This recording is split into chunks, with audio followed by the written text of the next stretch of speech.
Imagine being ignored by your own father, watching him abandon your mother, abuse your trust, and walk away without guilt. That's AJ's life. A boy left in the shadows, a boy drowning in anger. But one day, AJ sees his father with a stunning young woman. Not just any woman, his father's new girlfriend. And in that moment, AJ makes a vow of revenge. He swears he'll steal the one thing his father treasures most. Day and night, AJ schemes, pulling her closer, step by step. But here's the question. Will AJ succeed in seducing her and completing his revenge? Or will his heart betray him and turn this dangerous game into something far more real? 1 Year No More. A story of revenge, romance, and dangerous desire. The world around her seemed to fade away as she stared up at him, her brilliant blue eyes swimming with disbelief. She whispered that she never thought they could actually be together, that this whole whirlwind romance felt like a surreal dream. But AJ wasn't just swept up in the moment. A dangerous, possessive glint flashed in his gaze. This was it, the culmination of his plan. With a confident smirk playing on his lips, he leaned in closer and asked if she was ready to make that dream a reality. And just like that, any remaining doubt evaporated into the charged air between them. He swept her into a passionate embrace, their kisses growing deeper and more desperate with every passing second. Pulling back for a breath, he whispered her name, Claire, his finger gently tracing her lips as she looked up, completely lost in his spell. The Grand Elda Grand Hotel loomed under the starry night sky, a beacon of luxury that did little to soothe AJ's simmering resentment. He felt a weary sigh escape his lips as he walked through the polished lobby, the marbled floor reflecting the opulent lights. He was done with this place, done with the facade.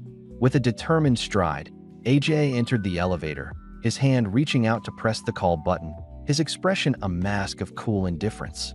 The doors slid open, revealing a mirrored interior where his reflection stood, looking back at him with a gaze that held a flicker of defiance. Inside the elevator, he declared to himself, "I've had enough of this place." As the doors began to close, isolating him in his own world of pent-up frustration, his eyes narrowing with a dangerous spark. The air in the room was thick with unspoken tension as AJ, a high school senior, found himself in his father's impeccably designed office. He'd been summoned, pulled away from cram school for yet another lecture. "Hey," AJ called out, his tone laced with weariness. His father, a man whose presence commanded attention, looked up from his papers. "AJ, you're here?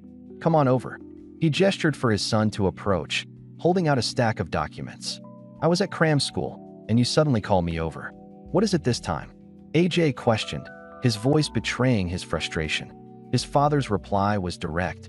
"You're coming with me to Singapore tomorrow for the shareholders meeting. Take these and look them over first." AJ's mind raced, an exam looming the next morning, but his father's words were final. "Huh? Sorry, Dad. I have an exam tomorrow morning, so I probably shouldn't go. You should just go with your secretary this time," he offered, trying to deflect. "I miss class so often to go to work with you. I'm falling behind my classmates." His father's expression hardened. Sitting in a classroom can't compare to gaining real-world experience. The confrontation escalated as his father reminded him of his destiny. "Don't forget, you're the sole heir to my 5-star hotel business. All you do is fool around. How can I trust you to manage things in the future?" The weight of his father's expectations pressed down on AJ, fueling his rebellious spirit. With a condescending smirk, the father scoffs at his son's desires, questioning if all he wants to do is fool around. But AJ has reached his breaking point. He explodes, his voice cracking with years of pent-up frustration. He screams that he's been at his father's beck and call since he was a kid, forced to abandon any semblance of a social life. All he wants is a little freedom, but his father is a brick wall, coldly retorting that everything he does is for AJ's own good. AJ desperately reminds him that he's 18 now, a high school senior. But his father slams his hand down, declaring that this isn't a discussion, it's a command. That's the last straw. AJ's hand clenches into a tight fist. With chilling resolve, he announces that he's leaving this house for good. The air goes still as his father's eyes narrow into dangerous slits, his voice a low growl. "What did you just say?" He screamed that he was leaving, his voice echoing with finality. But his father's rage simmers beneath a chillingly calm surface. His voice drops to a low, possessive growl, reminding AJ that he is his father, the one who holds all the power. With a cruel smirk, he delivers his ultimatum. If AJ wants to leave, he'll make sure he has absolutely nothing to his name. To prove his point, he slides a single credit card across the desk, a symbol of the financial prison he's kept his son in. But the thread is empty. All the money in the world can't buy his obedience anymore. AJ's eyes burn with newfound resolve as he makes one last, desperate plea for freedom. All he wants is to just be himself. With nowhere else to go, AJ pulls his motorcycle to the curb, the engine sputtering out into the lonely night. He glances up at the cheap motel sign, a grimace twisting his lips as he realizes this is his only option. He'd have to sleep here tonight. The room is even more pathetic than he imagined, and as he collapses onto the laughably small bed, his feet hang over the edge. This is the price of freedom, but there's no time for self-pity. Survival is now his top priority, and that means he needs cash, fast. He flips open his laptop, and a familiar glow illuminates his determined face. It's a crypto trading platform. A bitter, ironic memory surfaces, his father teaching him how to trade just last week. A wry smile plays on his lips. He remembers the lesson perfectly, recognizing the signs of a downward trend. The very tool his father controlled him with might just be his ticket to true independence. His eyes are glued to the screen, the glowing chart of his future reflected in his intense gaze. He expertly sets his order, determined to time the market perfectly. A satisfying chime rings out, profit. It's not a fortune, but it's his. A defiant smirk plays on his lips as he vows to get rich, just to spite the old man. The sound of successful trades becomes the new soundtrack to his life, a constant rhythm of victories piling up day after day. A few months later, the scene is drastically different. He's traded the grimy motel for a sun-drenched beach resort, a cold drink in hand. But as he watches a happy couple walk toward the water, a wave of crushing boredom hits him. He got the money he wanted, but traveling feels hollow. He dropped out for this, while his friends are all in college. For the first time, a new thought surfaces: maybe he should go back, finish his senior year, and then go find his dad. The gentle waves lapped at the shore, but the paradise vacation had officially lost its charm. As AJ stared out at the endless ocean, a single, bitter thought crossed his mind. He wondered how the old man was doing. With his decision made, he traded the beach for the brick-and-mortar reality of his old high school. It was the first day of the semester, and his return didn't go unnoticed. Whispers erupted as a group of girls spotted him, fawning over how handsome he was in person. But their fluttering hearts meant nothing to him. A heavy feeling settled in his chest as he walked, his steps leaden on the pavement. His friends were all gone, graduated, and in college. Just as loneliness threatened to consume him, a voice shouted his name, and he looked up to see someone running right for him. The voice belongs to a girl now doubled over, panting as she finally catches up to him. It's Jenny, his childhood friend, and she playfully grills him for not telling her he was returning to school. For a moment, AJ is at a loss for words, simply offering a vague apology about having a lot to deal with. But her mock anger melts away instantly, replaced by a radiant smile. She's absolutely thrilled they're both seniors now and in the same class. As they walk, AJ rubs the back of his neck, feeling awkward about being the oldest kid there. But before he can wallow, Jenny tells him he's not alone, just as another familiar voice yells his name. Suddenly, a pair of arms wraps around him from behind. It's his buddy, Chio, who was supposed to be in college. Turns out, he also took time off, creating an unexpected reunion. Chio let out a relieved laugh, joking that for a second, he was worried about who he'd copy homework from. With a faint, wry smirk, AJ coolly told him to do it himself. The lighthearted banter felt good, and for a moment, a wave of genuine gratitude washed over AJ. He really was lucky to have his friends. But this reunion was just a pit stop on his road to revenge. Later that day, he stood sentinel across from his father's favorite upscale restaurant, waiting. He imagined the old man's stunned face seeing his success, a look that would surely morph into an arrogant lecture about how he'd taught him well. Just as dusk began to bleed into night, the purr of a familiar engine cut through the air. A sleek sedan rolled into view, and AJ's gaze hardened. He knew that car. The sleek sedan pulled up, its familiar engine a dead giveaway. AJ's eyes narrowed, his gaze fixed on the car as it stopped. He saw a figure emerge, then another. His father stepped out, but it was the woman beside him that snagged AJ's attention. A shiver ran down his spine as he recognized her features, a stark contrast to the cold exterior he was used to. That woman. AJ's thoughts raced, a dawning realization sparking in his eyes. Could she be Dad's new girlfriend? The woman, with her flowing blonde hair and striking blue eyes, turned, her gaze seeming to pierce through the twilight. She clutched a purse, a subtle elegance about her posture. AJ felt a surge of something he couldn't quite name, a mix of shock and something far more complex. Then, the scene shifted. He watched from across the street as his father spoke to her, a gesture of money exchanged between them. The woman's reaction was clear, a hesitant refusal, a look of discomfort. AJ smirked, a grim satisfaction settling in. Just as I thought, he muttered, his revenge plans solidifying in his mind. The door to the private room slid open with a soft rumble, and the woman who stepped inside froze on the spot. Her brilliant turquoise eyes widened in shock, a small, involuntary gasp escaping her lips as she took in the scene. Calculated smirk playing on his features as he completely ignored his father standing beside her. His intense gaze was locked only on her. It was, he said, a pleasure to meet her. The first shot in his war of revenge had just been fired, and his target was already caught in the crossfire. Just when AJ thought his day couldn't get any worse, he spots a familiar figure. It's his father, the very man he ran away from, casually strolling out of a fancy building. But he's not alone. On his arm is a young woman, someone who looks like she should be in a college lecture hall, not with a man his dad's age. AJ's mind reels, trying to process the bizarre scene. He has to know what's going on. Peeking through the restaurant window, the situation only gets more intense. His father slides a thick wad of cash across the table, telling her to take it.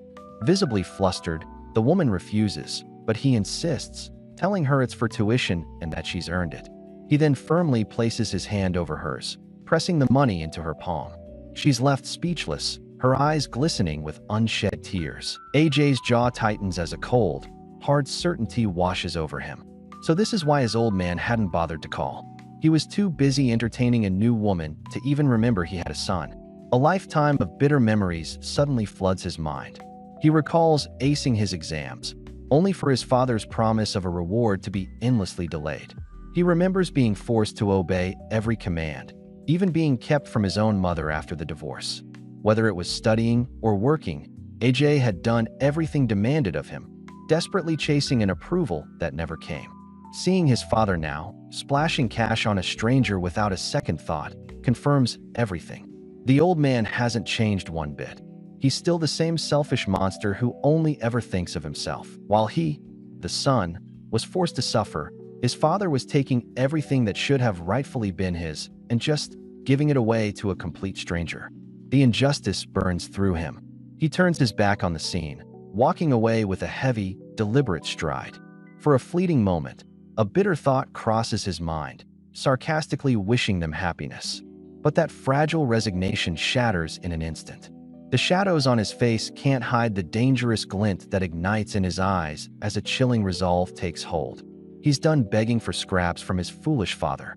He's done being the forgotten son. From now on, he won't ask for what's his. He's going to take it all back himself. His father's new plaything was on the move, slipping into a waiting taxi. But AJ wasn't about to let his only lead just disappear into the night. With a cold resolve, he clicks his helmet into place, his eyes burning with a dangerous focus seen through the visor. Twisting the throttle, his bike roars to life, a mechanical predator hot on the trail. The chase, however, doesn't end at some lavish condo or luxury boutique. Instead, the taxi pulls up to a humble little cafe. The woman hurries inside, apologizing to a friend for being late and offering to put on an apron to start her shift. The so-called gold digger is working a part-time job? A flicker of confusion crosses AJ's face. This definitely wasn't part of the script he'd imagined. From the shadows, AJ watches the hours tick by on the cafe wall. His father's new plaything is surprisingly diligent, gracefully serving customers without a hint of the gold digger he'd imagined. As closing time finally approaches, she and her coworker get ready to shut down the shop for the night. But right on cue, the gentle chime of the front door slices through the quiet. She turns, a polite welcome on her lips, but the greeting freezes. Standing in the doorway is AJ, his presence radiating a cold, magnetic intensity that instantly captivates the room. Her friend gasps, whispering about the handsome stranger, and all she can do is stammer in agreement. Caught completely off guard by the predator who just walked through her door. Her coworker is practically having a meltdown, whispering that if she weren't taken, she'd be asking for his number right now. She practically begs her friend to take the order, afraid she'll be tempted to cheat on her own boyfriend. With a deep breath, the woman approaches AJ's table, trying to keep things professional by offering the daily special. But AJ isn't here for coffee. He smoothly dismisses the menu, his gaze locked onto her. He tells her he's not interested in anything to drink. He's been interested in her from the moment he saw her. The question hangs in the air. Can he get to know her? She's completely stunned, a deep blush flooding her face as she stammers, utterly speechless. Spotting her friend about to melt down, the coworker comes rushing in to intervene. Without missing a beat, her coworker Somi jumps in, playing the ultimate wingwoman. She blurts out her friend's name, Claire, adding that she's 21 and totally single. While Claire is absolutely mortified, the damage is done. AJ calmly takes in the new information, a slight smirk playing on his lips as he introduces himself as AJ, 19. Somi is practically vibrating with excitement, grabbing a flustered Claire and dragging her to the back room for a serious pep talk. She argues that a guy who looks like a celebrity doesn't walk in every day and insists it's time for Claire to finally open her heart again after everything she's been through.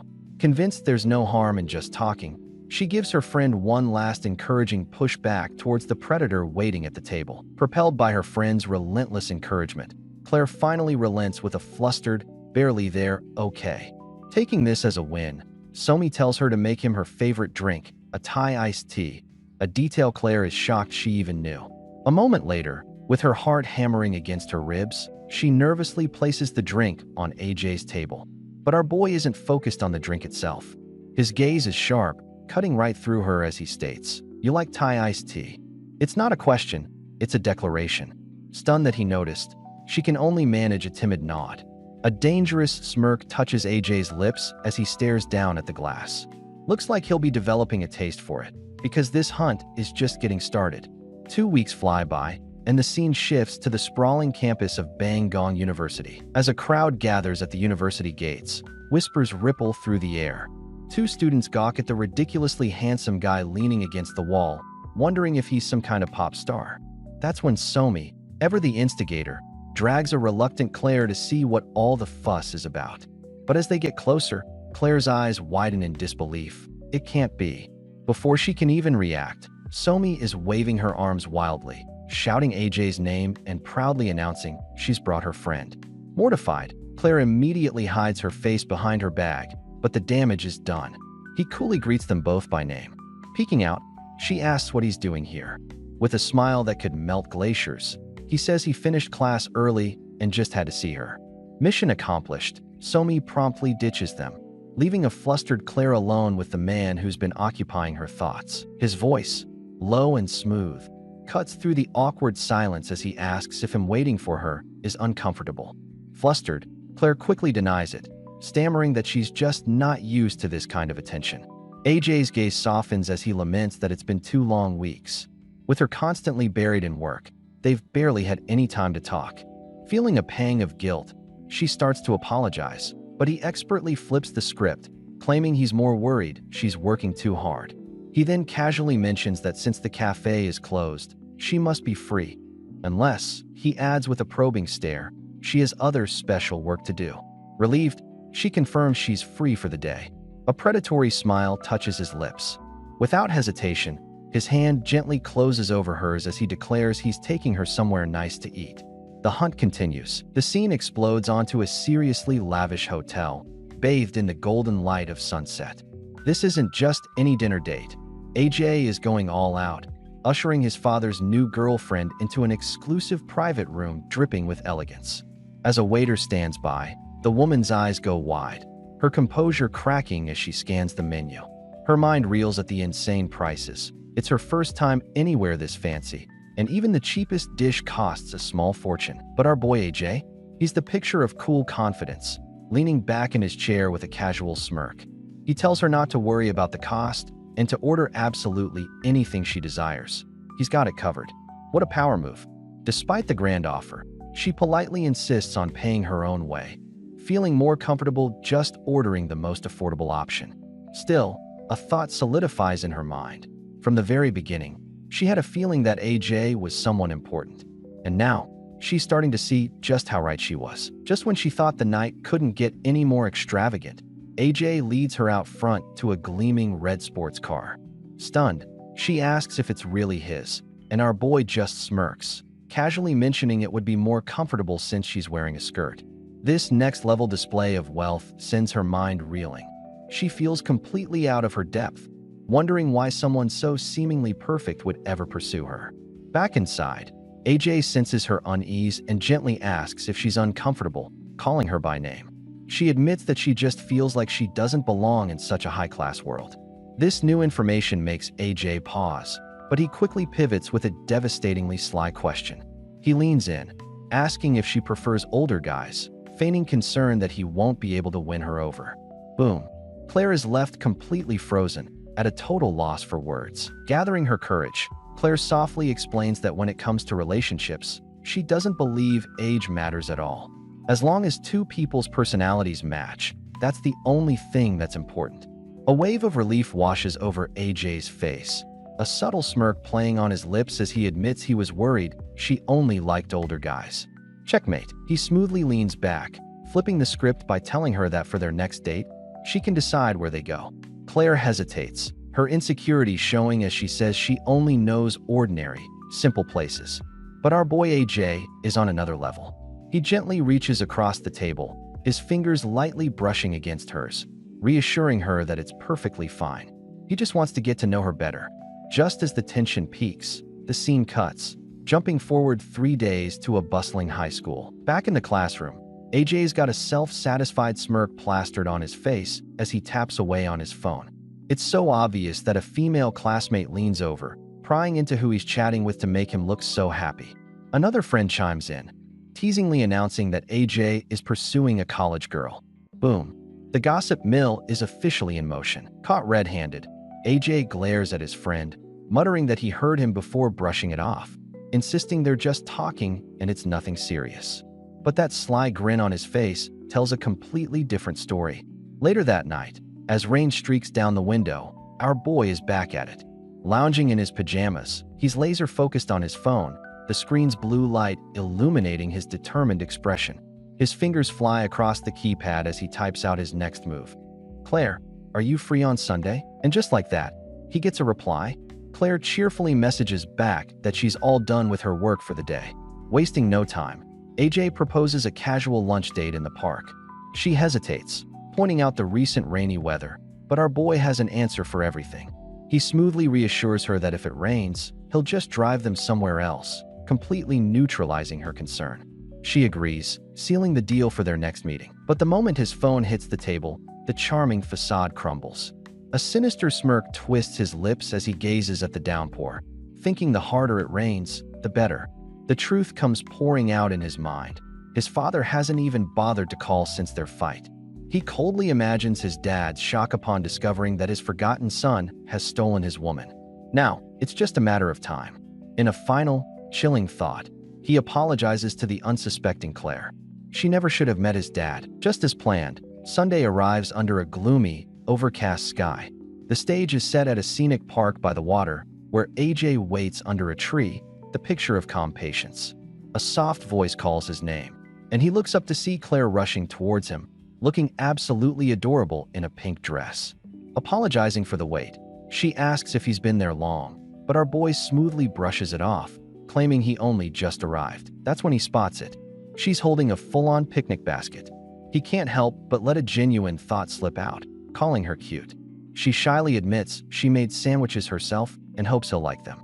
With his plan running flawlessly, AJ puts on his most charming smile, declaring he can't wait to try them as he eagerly suggests they find the perfect spot for their picnic. They find a perfect spot by the water and spread out their checkered blanket. As swan boats drift lazily across the lake, Claire sighs contentedly, remarking on how peaceful it is. She even admits that when she has time, she often comes here by herself just to unwind. But our boy AJ isn't exactly feeling the tranquil vibe. internally grumbling that watching boats is a total bore and they should have hit the movies instead. His cynical train of thought comes to a screeching halt. However, the moment he turns to actually look at her, a realization dawns on him. She seems so much happier than on their last date. As the light catches her hair, her radiant smile is genuinely breathtaking. And in that instant, AJ finally gets it. He completely understands why his old man is so captivated by her. Snapped out of his trance by her cheerful voice, he turns to see Claire holding a sandwich right up to him, offering the first bite. AJ's brain short-circuits for a hot second as he realizes she's actually trying to feed him, not letting the moment get away from him. He gently takes her wrist and brings the sandwich to his own lips. He takes a bite, and bam! His eyes fly open in genuine shock. This thing is ridiculously good, way better than anything he expected. Claire giggles, telling him he doesn't have to eat it so fast, but our boy is completely won over, mumbling with a full mouth about how amazing it tastes. That's when he spots it, a tiny smudge of dressing on the back of her hand. She starts to apologize, but before she can even mention a napkin, AJ smoothly captures her hand. And in a move that cranks the tension up to 11, he leans in and licks it clean. Claire's entire face flushes a brilliant crimson as she stares at him, completely stunned. Pulling back with a devilishly smooth smirk, AJ holds up her hand for her to see, declaring it's all clean now. Her heart hammers against her ribs, and she stammers for him not to joke around like that, her voice barely a whisper. But our boy isn't letting her off the hook that easily.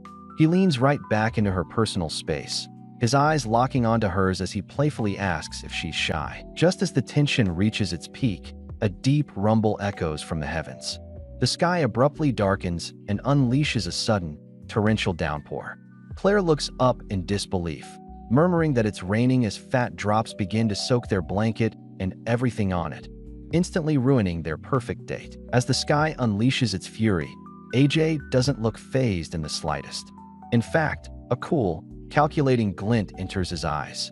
Calling out to Claire over the drumming rain, he suggests they find shelter, casually mentioning that his place is just around the corner. A few moments later, they're standing soaked in the entryway of a massive, sleek mansion, puddles forming at their feet. Claire is completely taken aback, internally marveling at the sheer size of his house as she watches the downpour intensify outside. The situation has just escalated, big time. AJ returns to find her still lingering awkwardly by the door. With a hint of a smirk, he points out she hasn't moved an inch.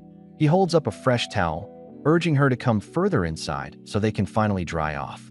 The ruined picnic is now a distant memory, replaced by a whole new level of dangerous, private tension. The rain hammers down on a sleek, modern mansion, trapping our boy AJ inside with his target. He gently rubs a towel through her soaked, platinum blonde hair, his voice low as he points out she's completely drenched. Flustered, she apologizes, admitting she never expected such a downpour. Bro, this is his chance. AJ plays the part of the concerned gentleman, insisting she shower and change to avoid getting sick, even offering his own clothes. But when she shyly refuses, he decides it's time to make his move. Calling her by name, Claire, he confesses that ever since they first met, he hasn't been able to stop thinking about her. His hand slides down to her leg as he admits just how happy she makes him. Claire's eyes go wide, a deep blush spreading across her cheeks as AJ leans in, closing the distance until their faces are inches apart. His gaze is electric as he leans in, assuring her he's completely serious. He thinks to himself that he's so close to his goal. This isn't a game to him anymore. Tightening his grip on her hand, his voice drops to a low, persuasive murmur as he finally asks the million-dollar question. Will she go out with him? Claire's bright blue eyes are wide with shock, her heart hammering in her chest. Just as the words hang in the air, a massive clap of thunder rips through the night, illuminating her conflicted face. She gently pulls her hand away and turns her head. With a heavy sigh, she thanks him for his honesty, but tells him she's not ready yet. Bro, the shift is instant. AJ's charming expression completely dissolves, replaced by a cold, hard stare. A bitter thought flashes through AJ's mind. Of course, he's immediately convinced she's only hesitating because she's afraid of losing the cushy lifestyle his father provides. But just as quickly, the charming mask is back in place. He sits down a little ways from her and apologizes for being too pushy. But Claire insists the fault is hers, explaining she's had bad relationships before and juggles 2 separate jobs, making her worry she won't have time for him. AJ's mind twists her words, assuming her occasional job is just seeing his old man. Outwardly, though, he's the picture of patience. Leaning closer, he promises to wait as long as it takes, if she'll just give him a chance. His voice is pure honey, but his thoughts are pure poison. He'll wait forever, as long as he gets his revenge. The storm has passed, and a new day dawns bright and clear. As the last droplets of water fall from the leaves, AJ walks Claire out, not quite ready for their time to end. He smoothly offers to give her a ride, but she politely turns him down, explaining she's already called for a car. Bro, you can see the disappointment hit him like a truck. He internally sighs, thinking this whole thing was a complete bust. A terrible start to their supposed first date. But just as he's about to spiral, Claire completely flips the script.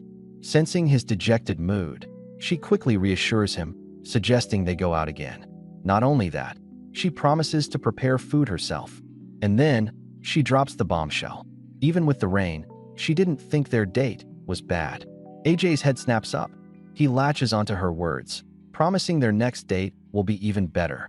As he basks in this sudden victory, she shyly gets his attention. And just when AJ thinks he's won the lottery, Claire completely short-circuits his brain. Leaning in, she plants a soft, quick kiss on his cheek, thanking him for his patience and already promising their third date will be even better. But the moment is fleeting as a taxi pulls up to the curb. With a final, cheerful wave, she's gone, leaving AJ standing alone on the sidewalk. He watches the car drive away, a dazed look on his face as his fingers drift up to touch the warm spot on his cheek. And that's when the mask cracks. Dude, the whiplash is insane. The sunny street vanishes, replaced by a dark, chilling aura swirling around him. A twisted, triumphant grin spreads across his face, his eyes glowing with malice. Oh yeah, he thinks. Next time is his. Next time, he'll get everything he wants. Meanwhile, the story pivots from AJ's twisted victory to the heart of his father's empire, the gleaming, sun-drenched spire of the Golda Grand Hotel. Inside a lavish office sits the man himself, Mr. Pitch, completely absorbed in his work until a sharp knock breaks the silence.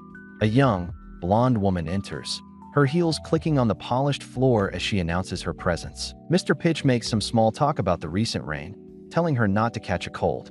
His tone is almost paternal, but with a weird, condescending edge as he remarks that young girls are too healthy to get sick easily.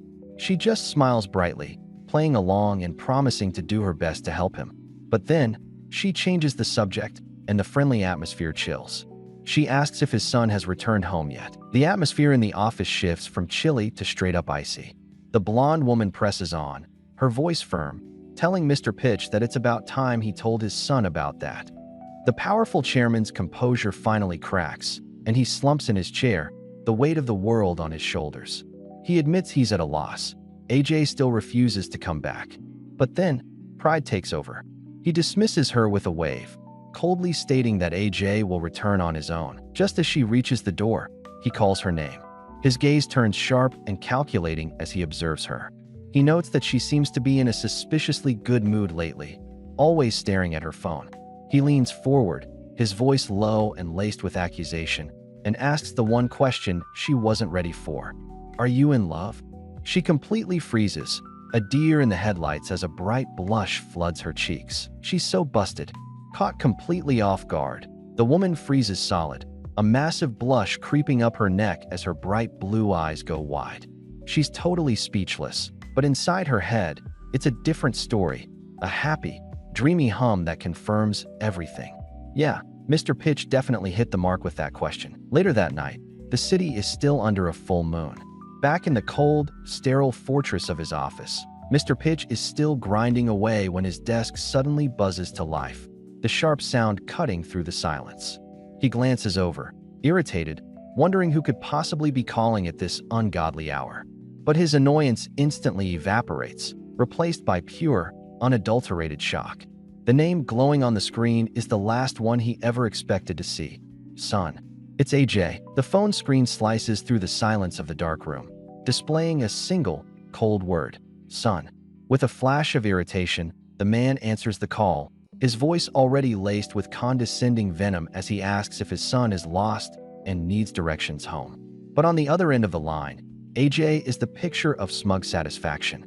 Lounging with his shirt unbuttoned and a wicked smirk on his face, he coolly fires back that his old man seems to be doing just fine on his own. Ignoring the jab, his father demands to know when he's coming back.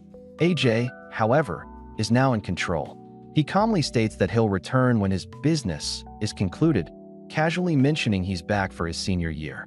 His father scoffs, telling him to do whatever he wants, clearly doubting his son can survive without him. AJ twists the knife one last time, his voice dripping with mock disappointment as he points out that his father never seems happy to see him.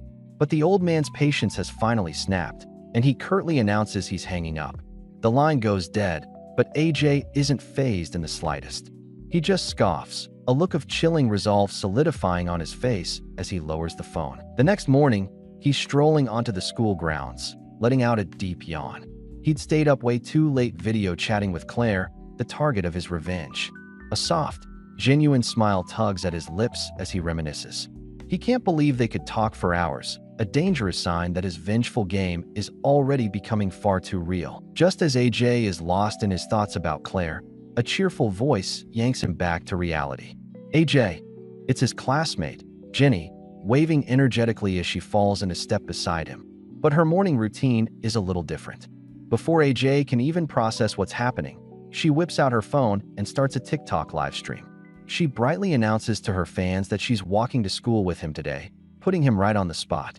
The chat immediately explodes with hearts and comments shipping AJ x Jenny. Jenny just giggles, leaning in to whisper that all her viewers, and even their classmates, think they're a couple, leaving AJ caught in an awkward social media spotlight he never asked for. With a hopeful blush, Jenny suggests that everyone ships them because they probably really do look like a couple. AJ finds this amusing. Even after being gone for a whole year, they're still pairing him up. But Jenny's tone quickly shifts, her curiosity getting the better of her as she asks if he's still talking to that college girl. Thinking fast, AJ puts on a dismissive front, assuring her he had his reasons but won't be speaking to her anymore. The relief on Jenny's face is immediate as she admits he scared her for a second.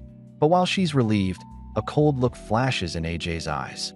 No way, he thinks with dark resolve, I would never be serious with her. The lie hangs between them as they walk into school, and hours later, AJ is still lost in thought, barely hearing the teacher dismiss the class for the day. As the final bell echoes through the classroom, AJ is already lost in his own world, his stylus a blur across his tablet. A friendly voice pulls him out of his trance. It's his blonde-haired classmate, curious why he dives into drawing the second class ends. With a determined look, AJ explains that he can't waste any time. There's a Webtoon contest in a few months. Noticing the fantasy characters on the screen, his friend gets excited, rambling about how cool the genre is. But his excitement quickly fades as he senses something is off, pointing out how distracted AJ was in class. Though AJ tries to brush it off, his friend presses, offering to help. Seeing an opportunity, AJ leans back and asks for advice on where to take a girl to impress her, a sly glint in his eye. Well, what's she like? His friend asks eagerly. Declare like the last place?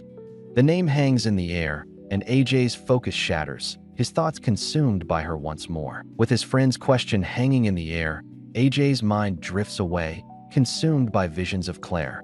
He begins listing her qualities, his voice softening with each word. He explains that she seems to like quiet places, she's a good cook, and above all, she's beautiful. But the description goes deeper than surface-level attraction. He admits that after getting to know her, he discovered a cute, shy side to her, and found that she's surprisingly easy to be around and a hard worker. His friend listens, a knowing smirk slowly spreading across his face. Oh, he teases, you sound like you've completely fallen for her. The observation hits AJ like a splash of cold water, and he immediately flinches, a deep blush creeping up his neck. We're just talking. I'm not being serious, he blurts out defensively. But his friend just offers a sweet, disbelieving smile, playfully agreeing to take his word for it. A brilliant idea flashes in his friend's mind, straight from the pages of his webtoon. He suggests AJ take her stargazing at night, gushing about how awesome a similar scene was in his story. But AJ just sweats, telling his friend not to compare real life to a comic. Despite his reservations, he makes the call later that night. Claire is absolutely floored, bursting with excitement over the phone. She confesses she's always loved stargazing but was too afraid he'd be bored to ever ask, even offering to prepare food. Standing in the shower, AJ can hardly believe his casually thrown-out idea actually worked. His surprise is cut short, however, when she eagerly asks if he wants to video chat right then and there. Thinking fast, AJ leans back with a smirk, coolly telling Claire he just got out of the shower and doesn't have a shirt on, asking if she minds. Her immediate, flustered reaction is to yell for him to get dressed, but her blushing smile gives away just how much she's enjoying this. Hours fly by as they talk, the conversation flowing easily until she notices the clock has already hit 10. She's the one who suggests ending the call, leaving AJ momentarily confused in his bed. He remembers they talked even later last night, a brief flash of disappointment crossing his face. But her logic is flawless. They need to save their energy for stargazing. Realizing she's right, he wishes her good night, his hand clutching the phone tight with anticipation for their date. With the phone call over, AJ sinks back onto his bed, the anticipation for his date with Claire buzzing through him. A slow, calculating smirk spreads across his face as he gazes at nothing in particular, his mind already racing ahead. His blue pajama top hangs open, revealing the physique he's all too aware of, and a glint of determination sharpens his eyes. He muses aloud that tomorrow is the day, and he'd better get ready. But is he preparing for a simple night of stargazing, or for the next critical phase of his revenge plot? Whatever the answer, it's clear he's feeling confident, fully prepared to see his plan through to the end, no matter where it leads. The next day, AJ is already putting his plan into motion. He walks into a convenience store, completely unfazed by the clerk's cheerful greeting or the admiring whispers of another customer. His mind is elsewhere. Back in his sleek sports car, he runs through a mental checklist of his purchases: water, Claire's favorite chocolate, and a small box that promises a very eventful evening. With a predatory glint in his eyes, he calls his target. He smoothly tells Claire he's on his way to pick her up, so she shouldn't bother with the bus. As his finger presses the ignition and the engine growls to life, his cold inner thoughts reveal the truth. This little conquest is taking longer than he'd like, and he's not about to let it drag on for more than a year. The game is on, and just like that, the scene shifts. AJ whisks Claire away to a stunning lakeside park, the city lights replaced by a brilliant blanket of stars. Claire is completely captivated, gushing about how beautiful the night is. Playing his part to perfection, AJ smoothly agrees and finds a cozy spot to lay down a blanket for them. Once they're settled on the grass, she leans in, playfully asking what delicious treats he's packed in his little picnic basket. He confidently lists off fried fish and sweet and sour pork. But hold on, Claire's cheerful expression suddenly falters. She stammers that the pork is fine, but her voice trails off when it comes to the fish. For the first time, Claire's cool facade cracks, his eyes widening with a hint of genuine concern. Did our mastermind actually mess up? His panicked question slices through the night air. He can't believe she made such a simple mistake. Mortified, she apologizes for not asking him preference first. But AJ just offers a sad smile, explaining that fish just brings back some awful memories for him. The world around them fades, pulling us into a painful flashback. A lonely a young AJ, eats by himself while his parents' angry voices echo through the house. One night, a fishbone gets stuck in his throat. Terrified and unable to speak, he could only cry as his parents, lost in their argument, failed to notice him distress. The fighting continued all the way to the hospital, which was the last time he ever saw his mother. Back in the present, he confesses the heartbreaking thought he carried for years. Maybe it was his fault they divorced. The confession hangs in the air, stunning Claire into silence. Then, she gently rests her head on his shoulder, a simple act of trust that leaves his calculated plans in total disarray. Completely thrown by his raw honesty, Claire's calculated plan evaporates into the night air. She offers a surprisingly gentle promise. If he ever feels lonely, she'll be there to listen. But then, in a stunning reversal, Claire flips the script. She praises him, telling him she knows how hard he must have worked. She sees him not as a spoiled kid, but as someone capable, smart, and different from everyone else. And that one comment hits him like a ton of bricks. For the first time, Someone has looked past his family's wealth to see the effort beneath. A quiet, "thank you," escapes his lips before he gently kisses her forehead. As they gaze at the beautiful sky, a shooting star blazes across the darkness, and she excitedly tells him to make a wish. The game has definitely changed. AJ watches her, a small smile playing on his lips as she presses her hands together, lost in her wish. He can't help but think she's so earnest, just like a little kid. When she finally opens her eyes, he breaks the silence, his curiosity getting the better of him. With a playful blush, she coyly refuses to tell him her secret. But AJ isn't letting it go that easily. He leans in closer, his voice dropping to a low murmur, asking if her wish had anything to do with him. She gets completely flustered, admitting that it was, but insisting she still can't say more. A wicked glint sparks in his eyes. He cups her chin, his voice a seductive whisper as he gives her a heart-stopping ultimatum. Tell him now, or he's going to kiss her. The game is back on, and he's not playing around. Her cheeks blaze with color as she averts her eyes, completely trapped by his audacious demand. With a defeated sigh, she whispers that it looks like she doesn't have much of a choice. Oh, but that's all the invitation our boy needs. Without a second's hesitation, AJ closes the gap, his fingers gently guiding her chin up to meet his intense gaze. And then he dives in, capturing her lips in a kiss that sends sparks flying through the night. The world seems to melt away, leaving only the two of them. He pulls back slightly, a look of pure, unadulterated triumph in his eyes.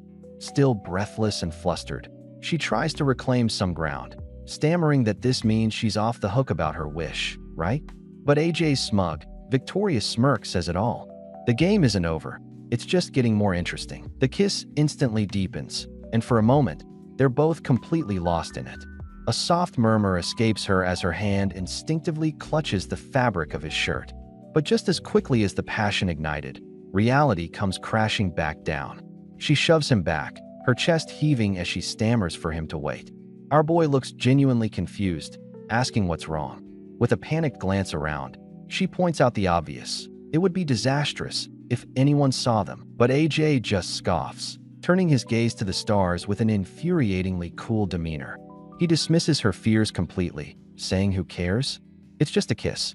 But just as she's about to protest, his entire vibe shifts. He turns back, his eyes locked on hers with a sudden, unnerving intensity. "Claire," he says, his voice low and serious, and she looks up, completely caught off guard. He leans in close, delivering the final, devastating blow, a confession that changes everything. "I like you." Stunned into silence by his sudden confession, Claire can only stare back at him, her heart thundering in her chest. The game, the revenge, all of it evaporates, leaving only the raw honesty of his words hanging between them. A soft, breathless sigh escapes her lips as she admits that she really likes him, too, in a way she's never felt before. But seeing her genuine reaction, AJ suddenly pulls back, a flicker of guilt crossing his features. He starts to apologize, saying they aren't even officially dating and he shouldn't have been so forward. But Claire quickly cuts him off, insisting it wasn't his fault. She started it. With newfound courage, she looks him dead in the eye and declares that she also likes him a lot. A slow, gentle smile spreads across AJ's face, all the tension melting away. He asks the one question that changes everything. "Then, should we be together?" He tenderly strokes her hair, his touch sending shivers down her spine as she leans into him, her heart pounding a frantic, hopeful rhythm. A single, heartfelt word escapes Claire's lips, filled with all the hope and excitement thrumming through her veins. "Okay." As the night breeze rustles the leaves around them, she notes the sudden chill in the air. But AJ, ever the opportunist, sees his opening. He leans in close, his voice a low, suggestive purr that sends a fresh wave of shivers down her spine, completely unrelated to the cold. With a sly, confident smirk that could melt glaciers, he locks his gaze onto hers and makes his move. He proposes they continue their star watching somewhere a little more private, somewhere like his place. Oh yeah, our boy isn't wasting a single second. He's moving this game to a brand new playing field. Leaning in close, his voice a low, seductive whisper, AJ makes his move. With a confident smirk playing on his lips, he drops the classic line, asking if she wants to go to his place to watch the stars. The bold invitation hangs in the air, catching her completely off guard. Her eyes widen in shock as she stammers his words back at him, unable to believe what he's just suggested. A deep blush creeps up her neck as she becomes completely flustered. She quickly insists that it would be better to let things happen naturally, shyly admitting that she isn't ready for that step just yet. Overwhelmed, she hides her face against his chest, but her cute, flustered rejection only seems to amuse him, and a soft, knowing chuckle escapes his lips. This game is just getting started. With a sly smirk hidden behind his hand, AJ smoothly backpedals, telling her not to overthink his bold invitation. He plays it off with a charming excuse, insisting he was simply worried about her catching a cold as the night air grew chillier. He suggests they can watch the stars for just a little longer before he drives her back to her dorm. Once she timidly agrees, he seizes the opportunity. In one fluid motion, he wraps his arms around her from behind, pulling her flush against his chest. He murmurs that it's warmer this way, leaving her a blushing, flustered mess. But later that night, the facade drops. Sprawled out on his bed, AJ lets out a frustrated sigh. He can't believe his plan failed again. He really thought she'd be an easy catch. Still, he's not defeated. They're officially dating now, and he knows it's only a matter of time until he gets another chance. The camera pans to a sleek, red sports car, hinting at the extravagant lifestyle AJ is becoming accustomed to. Inside, AJ and his father's girlfriend are locked in a passionate kiss, their bodies pressed close. The scene is charged with an undeniable chemistry, each touch and glance fueling the escalating tension. As their lips part, AJ whispers a compliment about her kissing skills, his words laced with a possessive pride. She blushes, attempting to maintain a semblance of decorum, but AJ's confidence is unwavering. He dismisses her concern about being seen, asserting their status as a couple and the normalcy of their affection. He then admits his own restraint, hinting at a deeper desire that he's holding back for now. The narrative confirms their dating status, setting the stage for future developments as AJ continues his calculated pursuit, still determined to get what he wants. With a sharp, knowing smirk, AJ smoothly agrees to let things happen naturally, twisting her own words back at her like a weapon in his game of seduction. He then suggests they grab a bite to eat to escape the cold, taking her to a humble roadside diner that clearly takes her by surprise. But just as they're about to head inside, his phone rings, and the mood instantly sours. The name, Dad, glares from the screen, and AJ answers with pure, undisguised irritation. His initial defiance quickly melts away as the conversation takes a serious turn. His expression shifts to one of grudging concern when he learns his father isn't feeling well, and he ends the call with a heavy, resigned sigh. Looks like the game just got interrupted. The urgent call ends, and the entire vibe of the date flips on a dime. With a serious expression, AJ apologizes and explains they have to ditch the diner due to a sudden emergency. Before she can even fully process his words, he firmly grabs her hand, his mind already jumping ahead to the fact that they'll need a major wardrobe upgrade for where they're going. And boy, does he deliver. They arrive at a towering, luxurious building, one of his family's own hotels. Gone are their casual clothes, replaced by a sharp suit for AJ and a breathtakingly elegant white dress for her. As they approach the hostess, the staff's immediate recognition makes it clear this is his world. He coolly confirms he's there for his father, leaving the woman absolutely stunned. She's quickly realizing there's a lot more to AJ than she ever imagined. Just as the reality of AJ's wealth begins to sink in, he drops another bombshell. Apologizing for the sudden change, he explains he has to represent his father at a critical dinner meeting with the shareholders. She takes the news in stride, her mind racing with the realization that his father must be a true titan of industry. Not wanting to leave her behind, AJ leads her toward a private lounge, asking her to wait for him there. But before he can even finish his sentence, their conversation is cut short by a sharp voice calling his name. A woman named Jenny appears, immediately sizing up the situation. With a look that's anything but friendly, she pointedly asks if this is his girlfriend, Claire, before introducing herself as a good friend. Then, grabbing his arm, Jenny pressures him to hurry, reminding him that everyone is waiting for the chairman's son to start the event. AJ is pulled away, leaving a shell-shocked Claire all alone in the lavish room. Left utterly abandoned, Claire's composure crumbles into a million pieces. Standing alone in the lavish lounge, The elegant dress AJ bought her suddenly feels like a costume she doesn't deserve to wear. This world is too bright, too rich, and a painful realization sinks in. She doesn't belong here. Her mind immediately conjures an image of Jenny, who fits so perfectly against the chairman's son.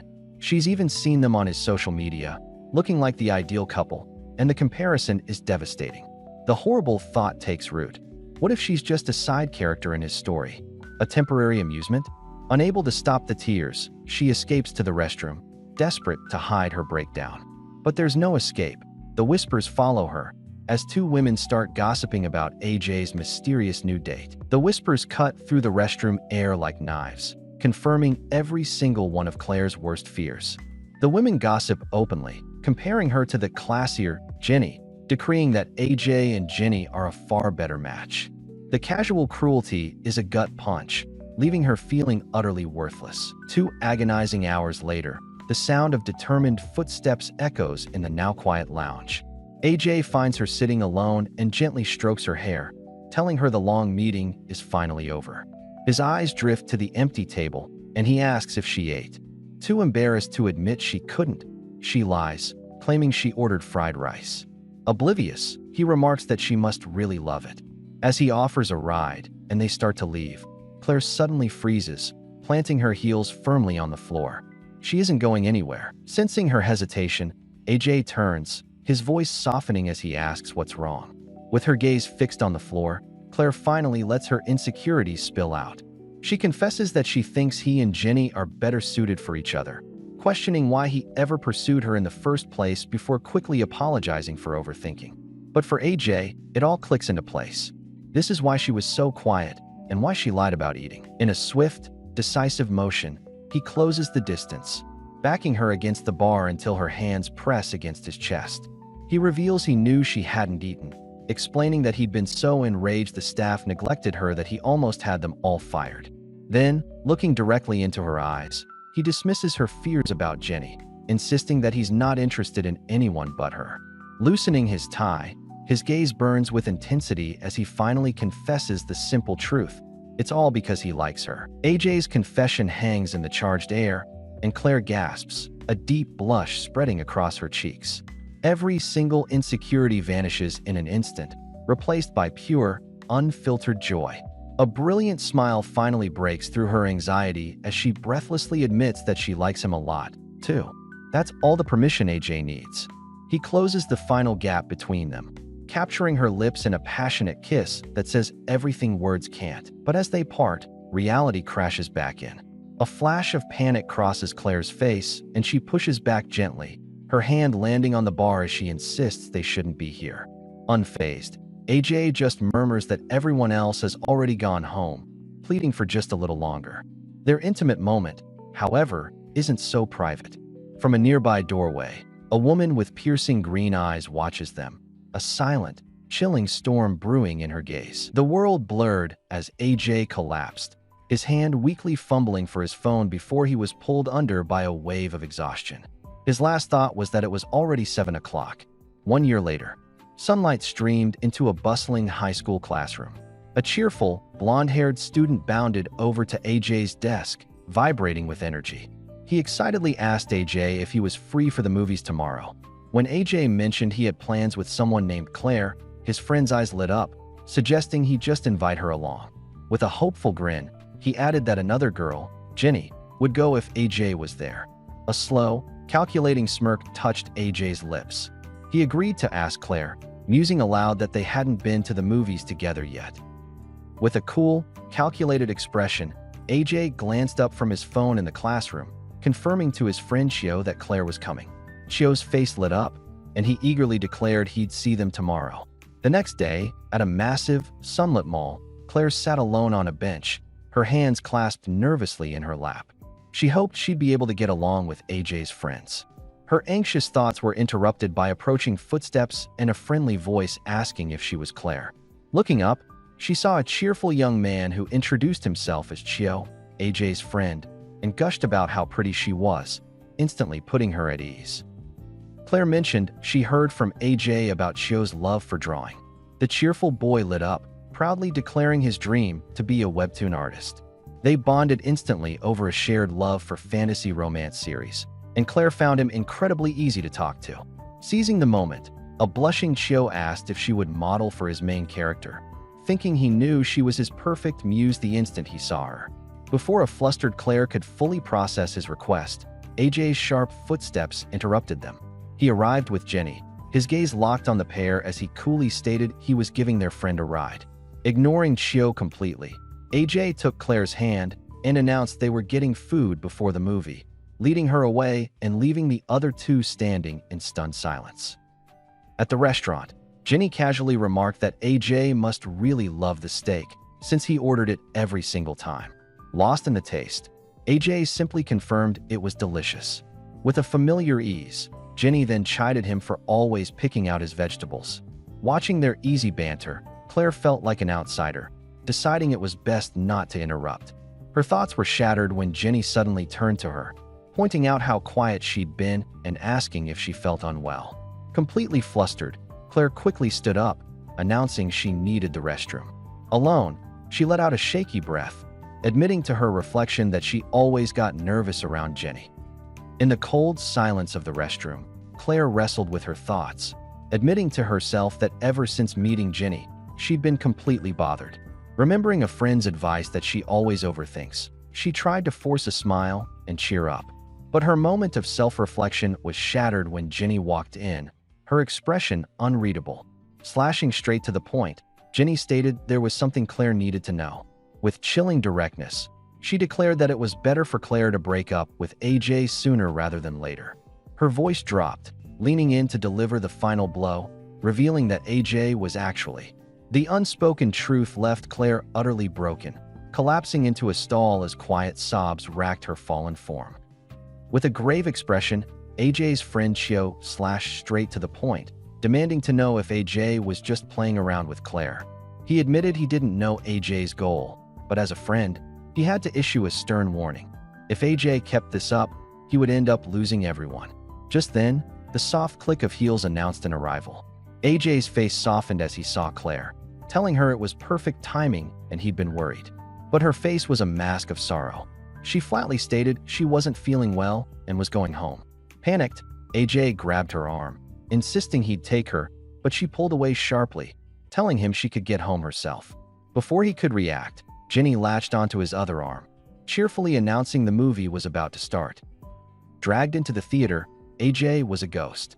His mind was miles away, trapped in the memory of Claire's heartbroken face.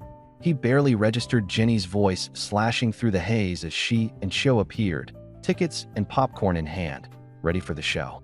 Forced into a seat, he sat stone-faced while Jenny tried to play the charming host. Leaning toward Chio with a saccharine smile, she purred that it had been a while since they'd done this. But just as the lights dimmed, AJ abruptly fired to his feet, his patience gone.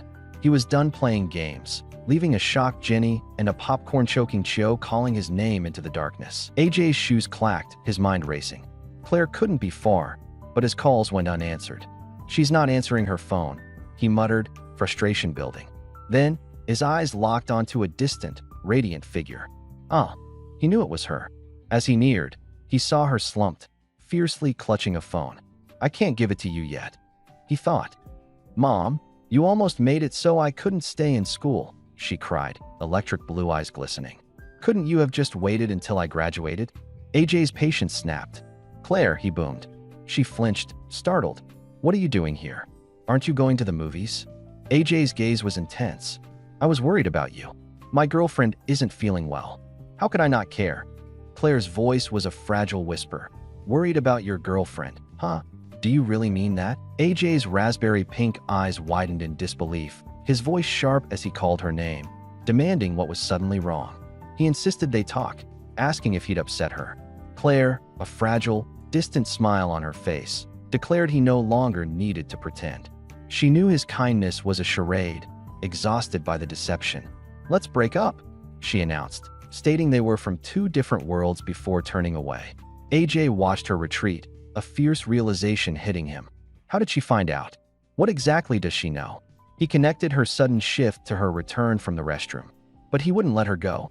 His feet moved, his hand snaking out, seizing her arm and stopping her cold. "Claire, listen to me," he urged, desperate. She sharply pulled her arm free, a silent gasp escaping him as she fled once more. Tears streamed down Claire's face as her raw anguish exploded, demanding to know what more he could possibly explain. Her voice cracked with despair, insisting that any explanation was pointless now. AJ absorbed her pain before dropping a bombshell of his own, admitting her worst fears were true. At first, he was just planning on playing around with her. But his tone shifted, growing desperate as memories of their time together flashed through his mind. He confessed that without even realizing it, he had fallen for her, insisting that if he were truly deceiving her, he never would have invested so much of himself. With an intense gaze, AJ dismissed Claire's doubts, telling her not to use their different backgrounds as an excuse because it was a weak argument. He held her hand gently against his chest, his voice softening as he urged her to calm down and just listen. In a moment of raw vulnerability, AJ admitted he knew he was wrong and pleaded for another chance to make things right between them. He leaned in, promising that from now on, it would be just the two of them. The sudden, heartfelt confession left Claire completely flustered, stammering that she needed time to think. Seizing the moment, AJ offered her a ride home, and with a quiet whatever, she finally relented, walking away with him. A dark-haired man slumps onto a couch, breathing a sigh of relief. He reflects on how close he came to losing Claire, his mind flashing back to the moment she almost left him, a shock that left him completely blank. A grim determination hardens his features. He knows he has to speed things up. Elsewhere, Claire is on the phone with her friends, recounting the recent drama. One friend shrieks, shocked they almost broke up, insisting AJ is eccentric about her. She then pries, asking how far they've gone. Flustered, Claire admits they've only hugged and shared a moment, causing her friend to mock her for not being conquered yet. A second, calmer friend interjects, advising that as adults, they just need to be prepared. She reassures a mortified Claire, telling her not to worry. AJ must be serious. Still reeling from her friend's shameless teasing about AJ's amazing fallen form, a flustered Claire abruptly ends the call and collapses onto her bed. She agonizes over her impulsive decision to go to his place for a movie, her mind racing with what-ifs. Later, settling onto his couch, the air crackles with unspoken tension. AJ pulls her into his side, his voice a low rumble as he thanks his little cutie for coming. He gently strokes her hair, but just as she melts into the moment, he suddenly breaks away, stammering that he'll go get them drinks, leaving her utterly bewildered. Still flustered, Claire heads to the kitchen, announcing she'll grab some sodas. Her mind is a chaotic mess as she pulls a bottle from the fridge, desperately trying to rein in her racing thoughts. She tells herself to calm down. They're just watching a movie. But as she turns the corner, she slams right into AJ. The bottle flies from her hands, hitting the floor and erupting in a sticky blast that sprays all over them. Mortified, she apologizes profusely, but AJ calmly takes the blame. Looking at the mess, he grins, joking that she should shower quickly before she attracts any ants. Under the steaming spray of the shower, her cheeks burned with embarrassment. She couldn't believe she'd been so distracted, all because she kept replaying her friend Somi's scandalous advice in her head. A sudden sound from outside the glass door made her freeze. Peeking out, her eyes widened. There stood AJ, a towel slung dangerously low on his hips, a smirk tugging at his lips. He leaned in, his voice a low, teasing rumble, asking if she wanted to shower together. Her mind blanked. Seeing her shock, he offered to wait outside, but with a shaky breath, she surrendered, telling him to come in. Under the cascade of hot water, AJ pulled her flush against him, his arms wrapped securely around her waist. He leaned in, his voice a low, possessive murmur against her ear as he confessed his love for his little cutie. A deep blush spread across her cheeks. The closeness was overwhelming, yet she melted into his hold. This couldn't be real. She whispered that it felt like a dream, that she never imagined they could truly be together. A smirk played on AJ's lips as he heard her confession. He turned her to face him, asking if she was ready to make that dream a reality. The vibrant canvas of the night sky, studded with twinkling stars, slowly yielded to the soft, ethereal glow of dawn. AJ lay awake, his raspberry pink eyes sharp and restless beneath the soft light of morning. Every inch of him hummed with an unfamiliar tension, a storm brewing beneath the surface. He shifted slightly, a low thrum of thought vibrating through him, his gaze fixing on Claire. Her, like old lace, hair fanned around her, utterly serene in her deep slumber. She's sleeping so soundly. He mused, the words a silent whisper in the stillness. This unexpected closeness, this quiet closeness, was shattering his carefully constructed facade of revenge, demanding something more, something real. A memory of their unbridled passion from the night before flashed through AJ's mind, and he understood her deep, exhausted sleep. But as he watched her, his sharp eyes held none of the triumph he'd expected from his revenge. Instead, a profound sorrow settled over him. An unspoken apology echoed in his thoughts. "I'm sorry, Claire." His hand gently caressed her hair, a final, tender gesture.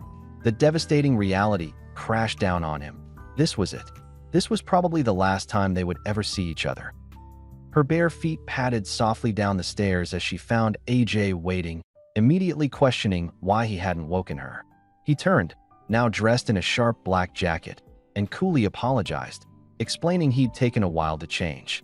He then announced he would walk her back to her dorm, an offer that left her completely baffled. After a moment of confused hesitation, she agreed. The ride in his sleek sports car was thick with an unnerving silence. Glancing at his stoic profile, she began to panic, wondering if he was angry she'd slept in. A terrible feeling coiled in her gut as she nervously fidgeted. Outside the towering hotel, AJ turned to Claire, his voice a low, unexpected rumble. "Hey Claire, there's something I want to ask you." She blinked, confused, her eyes wide. A spark ignited as his hand decisively landed on her leg, commanding her attention. He paused, then dropped the explosive device. "Could you stop working part-time jobs? I can take care of everything. Will you move in with me?" Claire gasped, her electric blue eyes welling up. "AJ," she whispered, clutching his hand, a rush of relief flooding her. "Thank you for asking me to live with you." She finally managed, a joyous, tear-filled smile spreading across her face. "You were so quiet. I thought something was wrong." Yet, her practical nature surfaced. "Moving in is fine, but I don't want to trouble you with money." AJ just watched her, the weight of his own sudden, staggering decision hanging heavy. As they sat in the sleek red car, she nervously laid out her plans, asking if it was okay to keep working for another year, at least until her senior internship. A hopeful, gentle smile touched her lips as she awaited his answer. But AJ's response was a heavy, defeated sigh. His mind twisted her innocent words into a devastating conclusion. She was still thinking about a life connected to his father.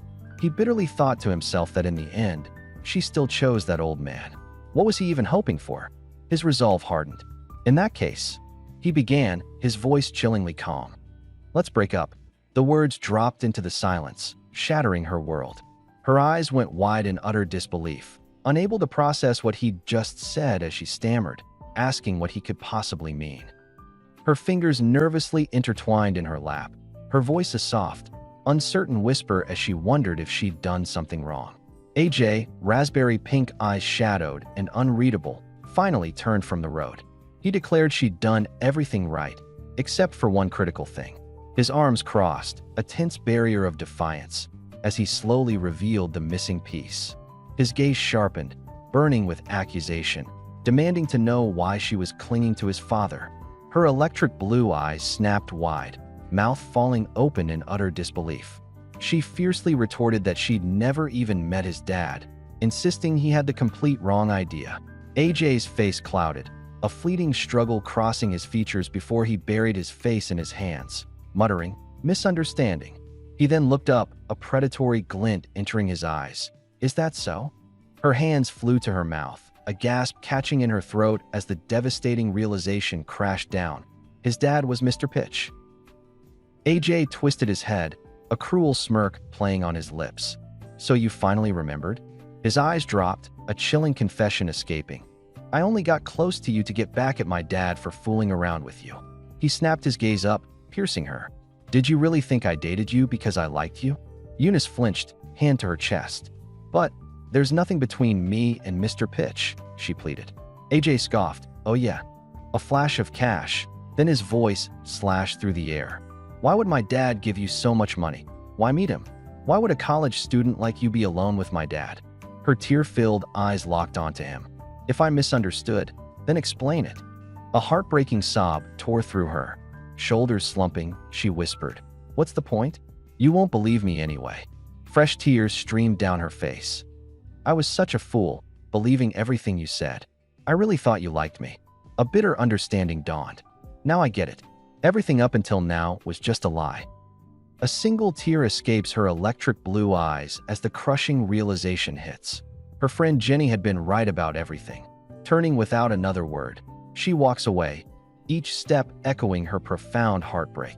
From the driver's seat of his sports car, AJ watches her retreat, his jaw clenched tight with a storm of conflicting emotions. He can't stand it. Slamming his foot on the gas, the car screeches out of the parking lot. Later that night, Jenny finally finds what she's looking for on her phone. A forgotten photo reveals the whole story. The day she saw AJ's father with that very woman and captured the suspicious meeting, a secret she meant to ask AJ about, but never did. Consumed by a churning suspicion, the father's new girlfriend hunched over her phone, its glow illuminating her focused face. She wrestled with a disturbing realization. That woman had been trying to worm her way into both AJ's and his father's lives. Information was scarce online, making her investigation a relentless, infuriating pursuit. Her phone vibrated, snapping her from her research. "Hey, AJ," she answered, a hint of accusation already in her tone. "I was just about to call you."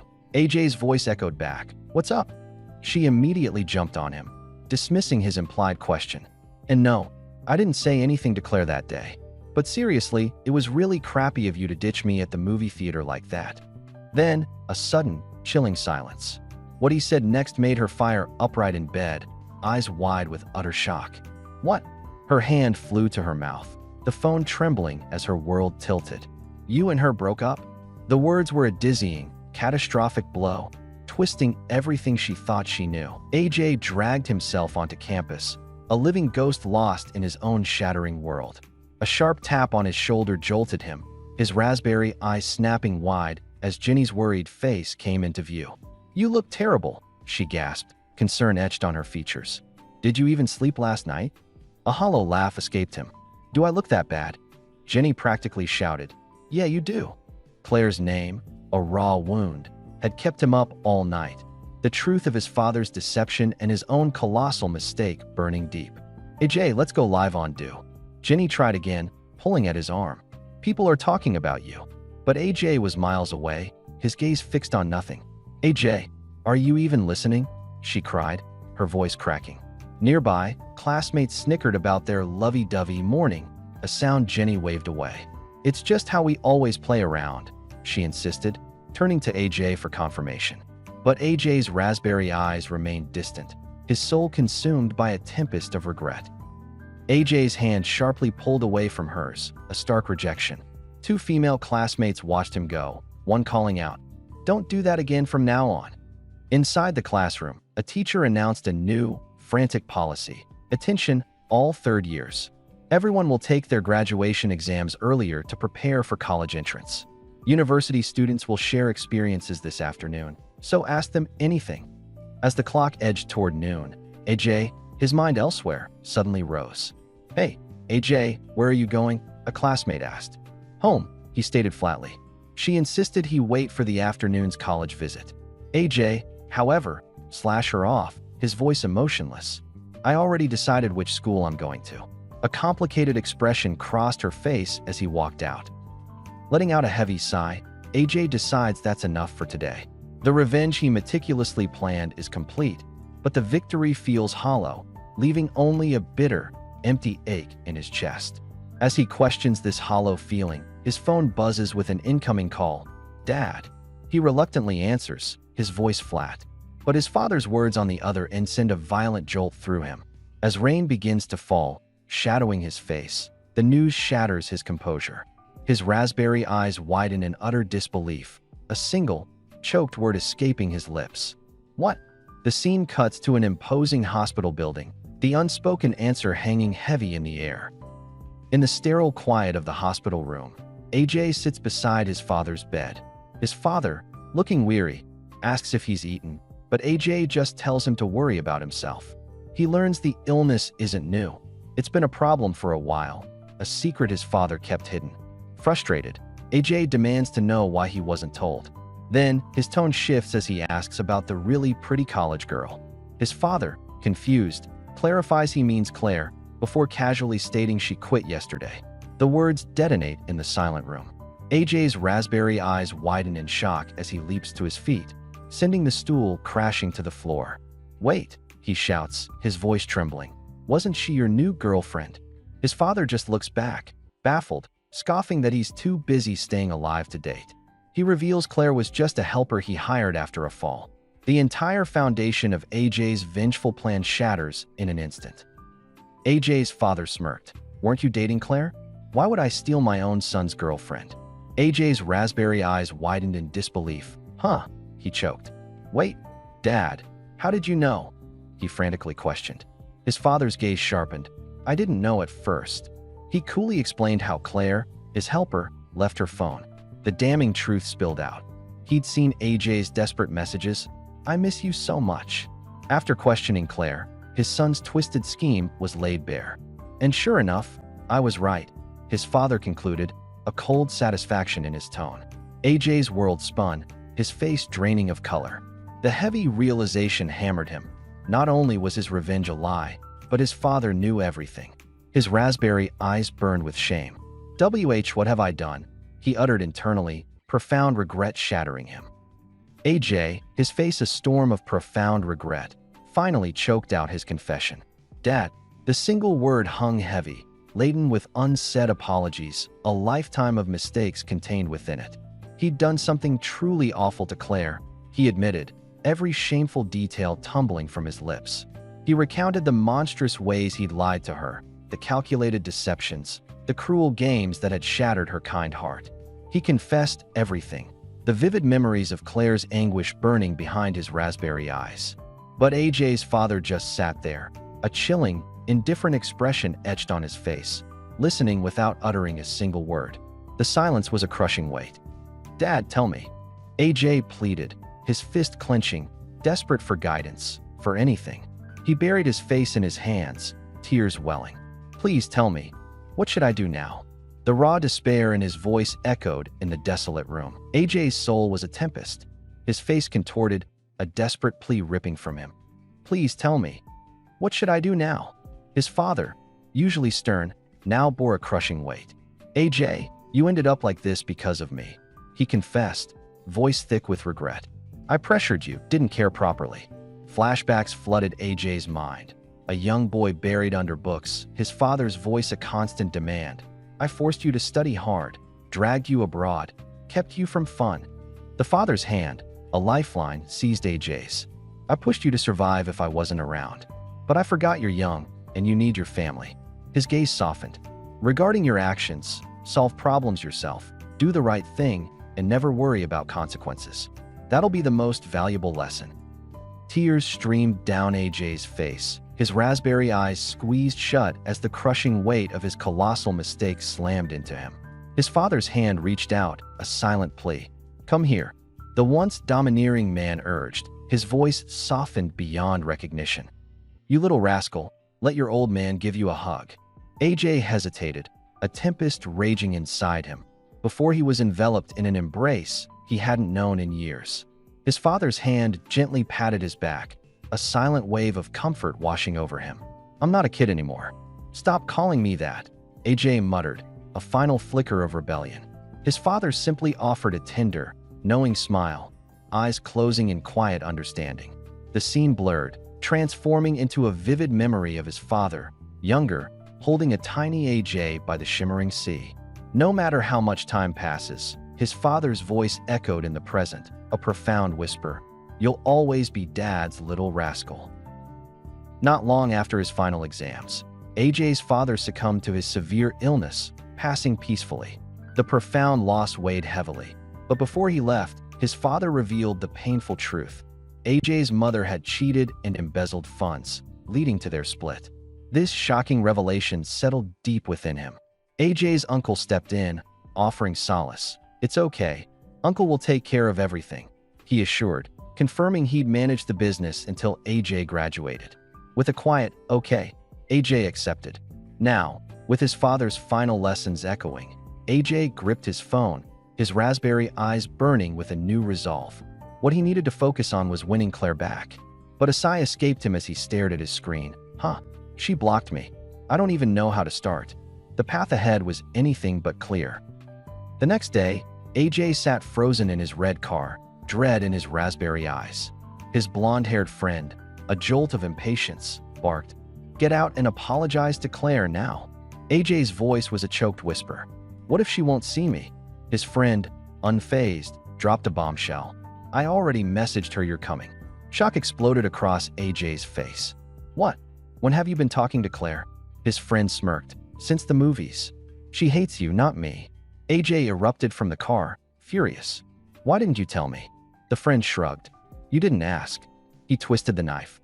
"Can't eat or sleep without Claire, huh? Serves you right." Defeated, AJ muttered, "You're right. Everything you said is true." His foot tapped a frantic rhythm. One terrifying thought consumed him. If I fail to win her back. AJ's raspberry eyes were clouded with despair, haunted by Chio's words. He'd truly end up alone. But a spark ignited. He had to win Claire back. He strode towards the cafe, the door clicking open with a soft whir. Inside, Claire, radiant in her apron, turned with a welcoming smile. "Welcome to," she began, her electric blue eyes scanning the entrance. Her words fell in her throat, the smile crumbling as she locked eyes with AJ. A jolt of pure shock hit her, making her gasp. AJ's gaze was heavy with untold feelings. He managed, his voice a low rumble.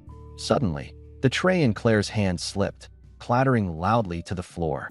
Her voice, strained with disbelief, slashed through the tension. "Why are you here?" AJ's determination flared. "Claire, I want to talk to you." But she was firm, her beautiful hair swaying as she turned away. "I'm working right now, and there's nothing for us to talk about." AJ stood his ground, a desperate resolve etched on his face. "I'll wait for you." AJ, defeated but unyielding, slumped into the chair.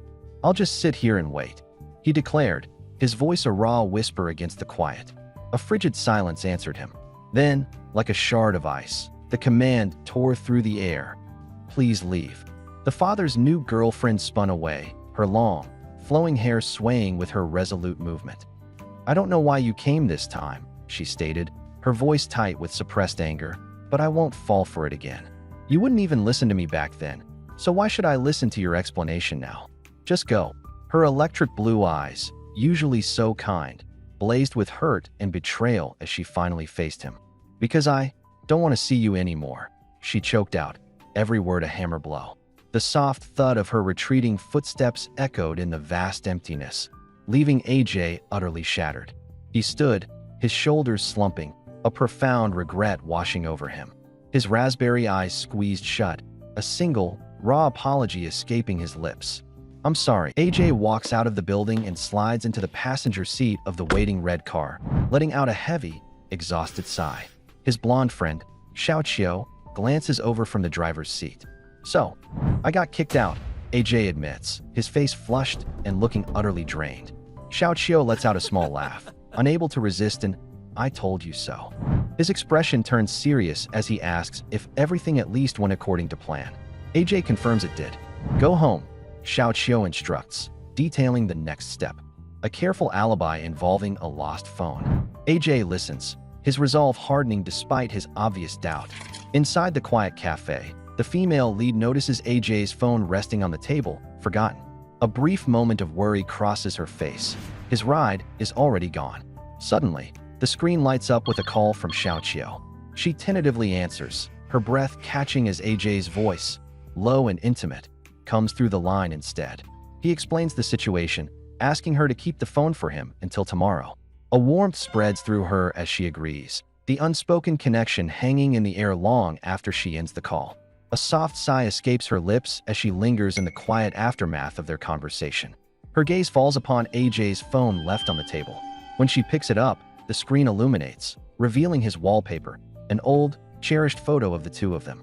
A deep blush warms her cheeks as she realizes he still keeps that memory so close. The image sends a jolt through her heart, a quiet confirmation of the bond they share, making the air feel thick with unspoken emotion and a dangerous, blossoming hope. A sharp slap lands on the back of AJ's head. His friend, Xiao, glares at him, demanding to know if AJ thinks this is some kind of romance drama. He reminds AJ of the stakes, his voice filled with frustration. AJ can only lower his head and apologize.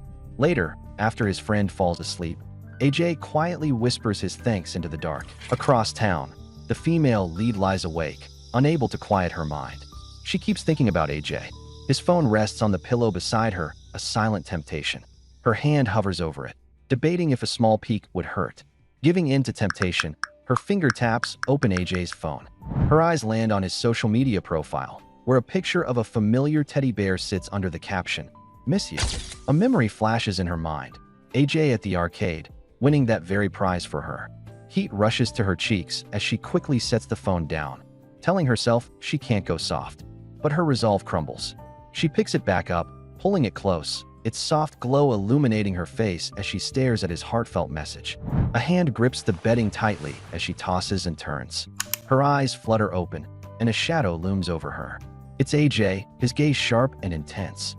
"You," she whispers, her heart skipping a beat. Before she can react, a soft warmth travels along her skin, sending a shiver through her. Her mind scrambles, trying to understand what's happening. But a flush creeps up her cheeks as she feels an honest response from her body, an undeniable pull she can no longer control. The chemistry between them is overwhelming. A stark declaration hangs in the air: 1 year.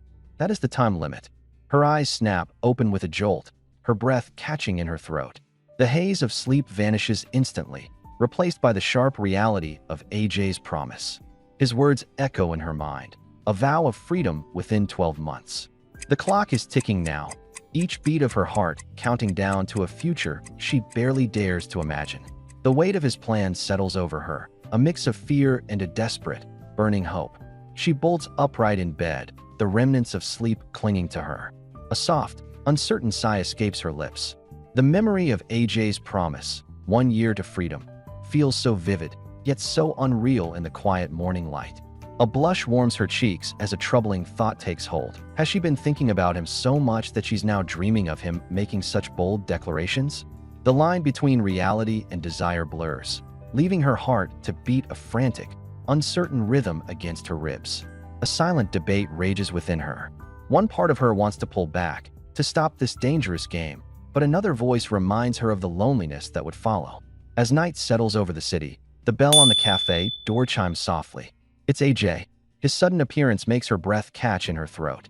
He says her name, his voice low as he begins to apologize about the phone. A flush of heat spreads across her skin. She clutches her apron, commanding herself to stay calm and not to think about what happened last night.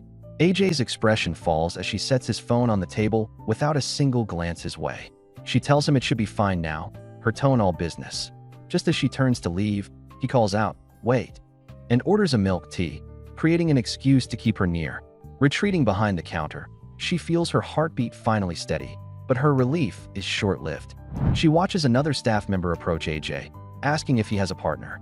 A warm, unwavering smile touches AJ's lips as his gaze drifts pointedly in her direction. "Sorry," he replies, his voice carrying across the space. "I already like someone." The words, clearly meant for her, hang in the air as she places his drink before him. Her hand trembles, causing the milk tea to slosh dangerously. As the glass slips from her grasp, AJ's hand shoots out, closing over hers to steady it. The sudden warmth of his touch sends a jolt through her entire body. "You almost dropped it," he remarks, a knowing smile playing on his lips as a bit of tea spills. He quickly apologizes for not paying attention and excuses himself to wash his hand. Watching him walk away, her cheeks flush a deep crimson. She wishes she could just forget everything, but his presence makes it impossible. A man's voice cuts through the air, and her expression immediately turns to ice as an old acquaintance approaches. He apologizes for a past incident, insisting he's searched for her. When he grabs her hand, pleading for another chance, she coldly tells him to let go. Suddenly, another hand intercepts his, gripping his wrist with surprising force. AJ stands before them, his voice dangerously low as he asks if the man couldn't see how uncomfortable she was. Challenged, the man scoffs, demanding to know who AJ is, but AJ only meets his glare with a confident smirk. The confrontation ends, but the tension lingers, leaving her reeling. A dizzying haze fills her vision as she presses a hand to her aching head, overwhelmed by the stress. Later, behind the counter, her co-worker voices her concern. She looks away, her expression pained as she admits that both men only bring back terrible memories for her. Turning her back, she clenches her fist, quietly wishing she could erase the past and had never met either of them. A long, weary sigh escapes her lips, heavy with regret. Overwhelmed, she asks to leave work early. Her co-worker quickly agrees, urging her to go handle things. Stepping into the night air, she walks quickly, but a man named Max follows, calling her name. She finally stops, her patience worn thin. "That's enough," she says, her voice strained as she reminds him they broke up long ago. Her gaze then drifts past him, landing on AJ, who watches from a distance. The air instantly thickens. Turning back to Max, she commands him to leave and never bother her again before walking away. She sits alone at a bus stop, a heavy sigh escaping her lips as her mind replays the complicated past. The sting of AJ's initial deception still lingers, a painful shadow over their connection. As she gazes into the night, a meteor streaks across the sky, pulling her back to a warmer memory. She recalls making a silent wish beside AJ, a secret she never shared. A faint warmth rises in her cheeks as she remembers that innocent hope, a wish to be with him always. A single tear escapes, tracing a path of sorrow as the heartbreaking reality sinks in. That wish feels impossible now. Max sits alone in his car, a frustrated sigh escaping him. He broods over Claire's intense anger and the trouble her ex is causing. His phone buzzes on the seat, and as he reads the message, his weary expression sharpens with sudden resolve. He starts the engine and speeds off. Later, outside a tall building, Claire stops abruptly. Max stands before her, casually asking if this is where she lives. Shocked, she demands to know why he followed her. He dismisses her fear, simply asking if she's still upset about the photo incident. The man's grip tightens on her wrist as he dismisses her struggles. With a smug grin, he offers her anything she wants if she'll just come back to him. Her heart pounds against her ribs, but before she can answer, AJ shoves him away. His eyes burn with a cold fury as he steps between them, asking if the man is deaf. He gently turns to her, his voice softening as he checks if she is all right. Her terrified gasp cuts through the air. "AJ, watch out," she screams. A fist connects with a heavy impact, and AJ stumbles back, clutching his jaw. The man sneers, a cruel lesson on his lips about meddling in other people's business. Ignoring him, AJ turns to Claire, his voice firm as he urges her to go to her room. Her worry is a palpable heat between them, but she obeys his urgent command and retreats. Once she is safe, the man lunges, grabbing AJ's collar and demanding they settle this. But AJ's demeanor shifts, his eyes burning with a cold fury. In a blur of motion, he delivers a sharp headbutt, the impact silencing the man's challenge. With a jarring thud, the man slams his forehead into AJ's, sending him stumbling backward. AJ collapses onto the pavement, vision swimming from the impact. The man looms over him, annoyed by his resilience and ordering him to get back on his feet. He snarls that he hasn't even thrown a real punch yet. Desperate, AJ reaches out, grabbing the man's pant leg. "Wait, let's talk it out," he gasps. As the man raises a fist to finish it, AJ shouts his final gambit. "If I get hurt, my dad will make you pay." A memory of a tender moment surfaces. AJ leans close to Claire, her face inches from his. He whispers an unfinished question. "So we?" The words hanging between them, charged with unspoken feelings. Reality crashes back in with a jarring impact. His attacker slams him to the ground, his head hitting the pavement hard. The world goes blurry. He lies still on the cold asphalt as the man walks away, leaving him defeated under the night sky. The scene shifts to the sterile lights of a hospital, where the father's voice cuts in, formally apologizing on behalf of his nephew. A tense apology unfolds on the hospital steps. The man who struck him mutters his regrets under pressure. AJ bows his head, offering a hollow apology of his own, but a hidden, crimson light betrays the sincerity in his eyes. Later that night, his phone vibrates against the desk, shattering the silence. His breath catches. It's a message from Claire. "Are you okay?" her words ask. A warmth spreads through his chest as he reads her concern. She finally reached out. He quickly types back, his heart racing, telling her not to worry. Her voice trembles with worry over the phone as she asks if he's in pain. A faint smile touches AJ's lips as he reassures her, brushing off her concern. The atmosphere shifts under the moonlight when he whispers her name, Claire. He confesses his genuine feelings, admitting he knows she has nothing to do with his father and wants to apologize for his past actions. On the other end, tears stream down her face, her hand covering her mouth in shock. Her voice breaks as she asks if it's too late for him to be saying this now. AJ's voice is low over the phone as he tells her he's caught up with his father's affairs and can't see her just yet. A wave of conflict washes over Claire's face. She quietly thanks him but admits she's too confused to go back to how things were. I understand, he says softly. Later, he sits by his window, watching a lone shooting star streak across the night sky. Her willingness to even talk to him feels like a miracle. The next morning, sunlight fills a classroom where Claire looks at her phone, a small, hopeful smile on her face. In the bright classroom, a friend teases Claire about checking her phone every 5 minutes. A deep blush spreads across Claire's face as she flusters, defensively denying that she's waiting for AJ's message, and falls right into the trap. Her friend giggles, pointing out she never mentioned a name. The conversation shifts as her friend reveals AJ is transferring to their school. She gushes about how the future chairman of a luxury hotel will make all the girls swoon. For Claire, the world seems to stand still. Her expression grows serious, the thought of him being here, so close and so public, sending a complicated jolt through her heart. She walks under the setting sun, lost in envious thoughts of a friend's romance when AJ's voice breaks her reverie. He stands before her in his new university uniform, looking sharp and mature. A slight smile touches his lips as he explains he wanted to try it on early.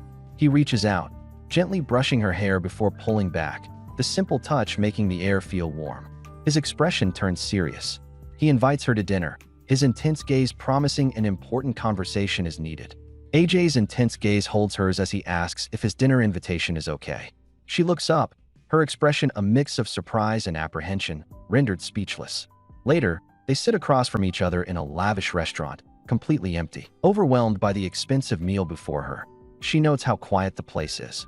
AJ calmly explains he booked the entire restaurant just for their privacy. His expression softens as he reminds her of the last time she waited for him, promising, "This time, it's my turn to take care of you." AJ leans over her plate, carefully cutting the food for her. She takes a tentative bite, and her eyes light up in surprise. It's delicious.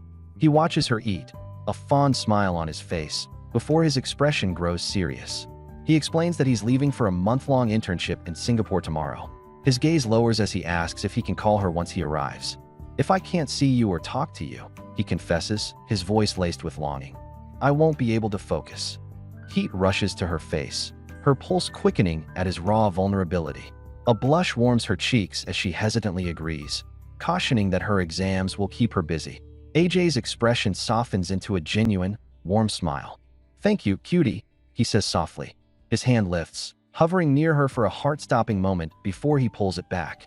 She watches the gesture, realizing he's deliberately holding back to make her comfortable. The sky transitions from a fiery sunset to a bright new day. Now dressed in a sharp suit, AJ stands beside his luggage, ready for his trip. He adjusts his tie. His final thought before departing is that he needs to send her a message. AJ's fingers fly across his phone screen as he sends a message.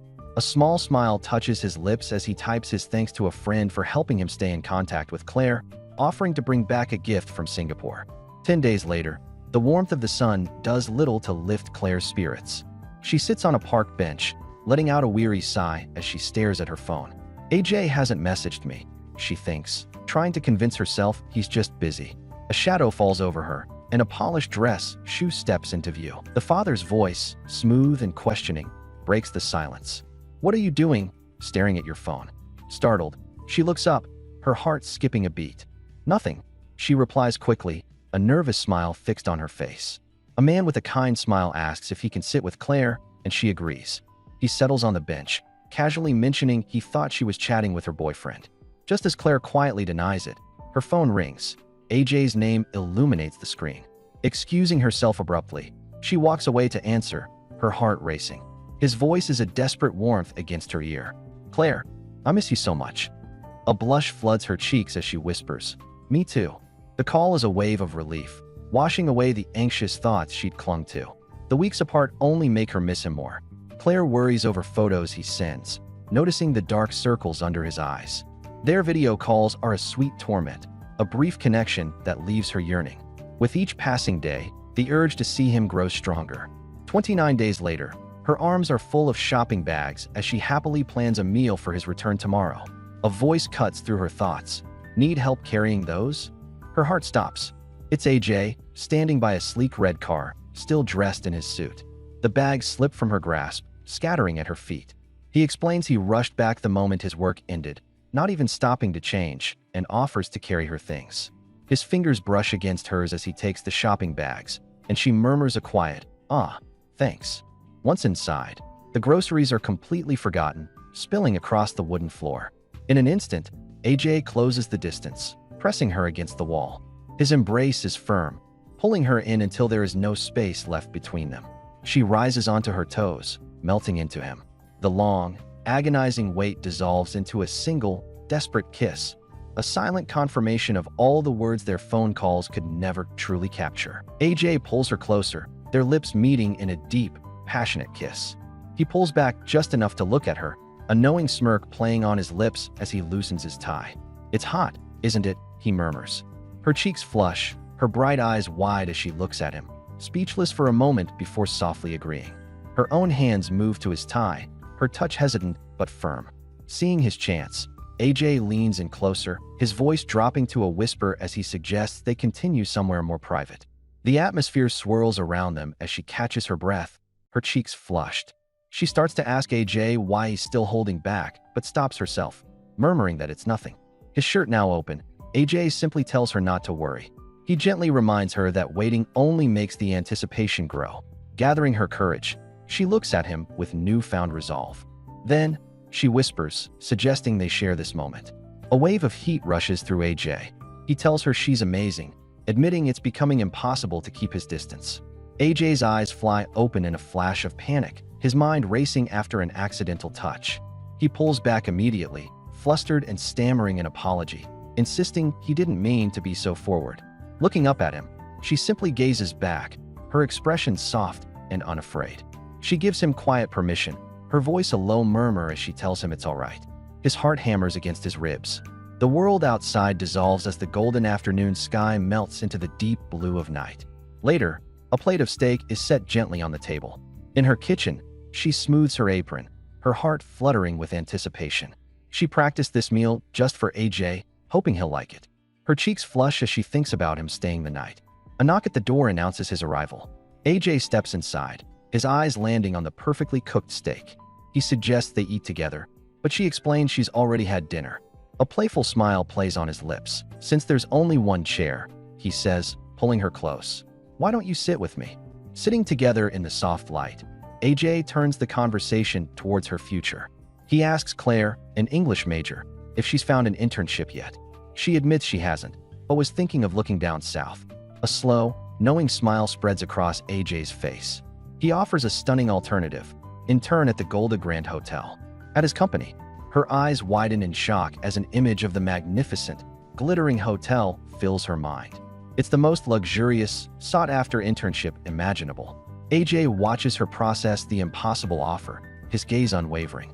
So, AJ holds her from behind, their bodies pressed together in the quiet intimacy of the room. A faint blush colors her cheeks as she gazes upwards, her expression a mix of hope and vulnerability. "I'm still not sure," she says softly, her voice barely a whisper. "You just came back." The questions spill out, revealing the deep-seated insecurity in her heart. She asks if he's here because he loves her, or if his return is driven by guilt. Her voice trembles on the last possibility, wondering if it's just pity.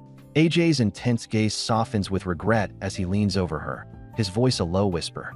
He apologizes for everything, taking full responsibility for his past actions and offering to accept any consequence she sees fit. A single tear traces a path down her cheek. Moved, she gently touches his face, wondering how she could ever harden her heart against him. His kindness, she admits, only makes her feel more ashamed. The air grows warm as they draw closer, the space between them shrinking until their lips meet in a tender, reaffirming connection. The night deepens, clouds drifting across a dark, expansive sky. Inside the room, the air is thick and warm, heavy with unspoken feelings. The hands on the wall clock ticks steadily past 11, marking the passage of time in their hidden world. The only sound is the soft whisper of their breaths mingling together, a slow, unsteady rhythm that speaks volumes. The day is bright as they settle into a movie theater, finding themselves completely alone in a sea of empty red seats. Claire looks around in disbelief, whispering, "There's no one in the theater." AJ offers a casual excuse about the movie's runtime, hiding the fact that he rented the entire place just for them. Her face illuminates with pure joy as she calls them super lucky. A soft, knowing smile spreads across AJ's face as he watches her delight, a warmth blossoming inside him. A memory flashes, a man in a hospital bed telling AJ that he knows his feelings for Claire are real, unlike any he's had before. Back in the theater, Claire laughs at a scene on screen, her delight filling the empty space. AJ isn't watching the movie. His intense gaze is fixed entirely on her. He softly says her name, Claire. She turns, her laughter softening into surprise as her bright eyes lock with his. The air crackles with unspoken feelings as he leans in, closing the distance between them. The world dissolves into a warm, blossoming haze. It's the first day of school. AJ applies cologne and adjusts his tie, a confident smirk playing on his lips as he thinks about finally meeting his cutie at university. On the bustling campus, he checks his phone, remembering Claire said she was around here. A passing student blushes, captivated by his looks. He finally spots her and calls out her name. "Your hair's grown long," he observes as they walk. She shyly replies she didn't know how to style it. Unseen, a man in a suit watches them, his shoe tapping the pavement. A young man in glasses approaches, calling out to her, "Claire." She turns, a hint of surprise on her face. Before she can respond, AJ intercepts with a bright smile, cheerfully noting they can finally attend class together. The man points out that AJ is already late, but he just shrugs, admitting he came to find her first. The atmosphere shifts when the man recognizes him. "You're her ex-boyfriend, right?" he asks. The warmth drains from AJ's expression. He confirms it, then steps closer, his voice low and sharp. The man's voice is laced with disbelief as he looks directly at Claire, asking if she's really gotten back together with AJ. A cold shadow passes over AJ's face. His gaze drops, becoming sharp and possessive, a silent warning that hangs in the heavy air. The temperature in the room seems to rise, the space between them shrinking until it's filled with unspoken tension. He doesn't need to speak. His intense stare stakes his claim, leaving her caught in the silent, heated confrontation between them. Claire stands frozen, her mind racing with questions about her relationship with AJ. The moments of bliss they share are undeniable, but the complication beneath it all lingers. She wonders if his attitude is truly from the heart or just a passing impulse. She admits to the man beside her that she isn't even sure herself. His expression grows serious. He reminds her of the pain AJ caused, of the days he saw her secretly crying. His eyes narrow behind his glasses as he speaks, the memory of his own sister, who was mistreated, fueling his concern. The man's voice is low and urgent. He begs her to reconsider before getting involved with AJ again. His words a desperate plea to protect her heart. A soft, almost wistful smile touches her lips, and she thanks him for his concern. But his words linger, twisting into a blush of guilt that warms her cheeks. She decides to find another internship, needing a plan that doesn't rely solely on AJ's offer. The air grows heavy with her silent conflict as her friend places his hands on the table and rises to leave. As her friend departs, she is stopped in her tracks by an unexpected figure. Her eyes widen in surprise. It's AJ, standing directly in her path. She asks what he's doing here. He gives a soft smile, explaining he found his way to her. Leaning in, his voice drops as he asks for a private moment. Before she can answer, he suddenly takes her arm, pulling her away from her friend. With a firm hand on her waist, AJ dismisses the other man, stating that he and Claire have something to handle together. AJ's gaze is intense as he stands before her. He decides he can't wait any longer, telling her he wants to start over. His voice is earnest as he asks her to be his girlfriend again. The world around her softens into a pink haze as she processes his words. She bites her lip, her heart pounding in her chest. No matter how she tries to resist, her feelings for him are undeniable. After a year together, can they really do this again? Her doubt vanishes. She calls his name and runs toward him.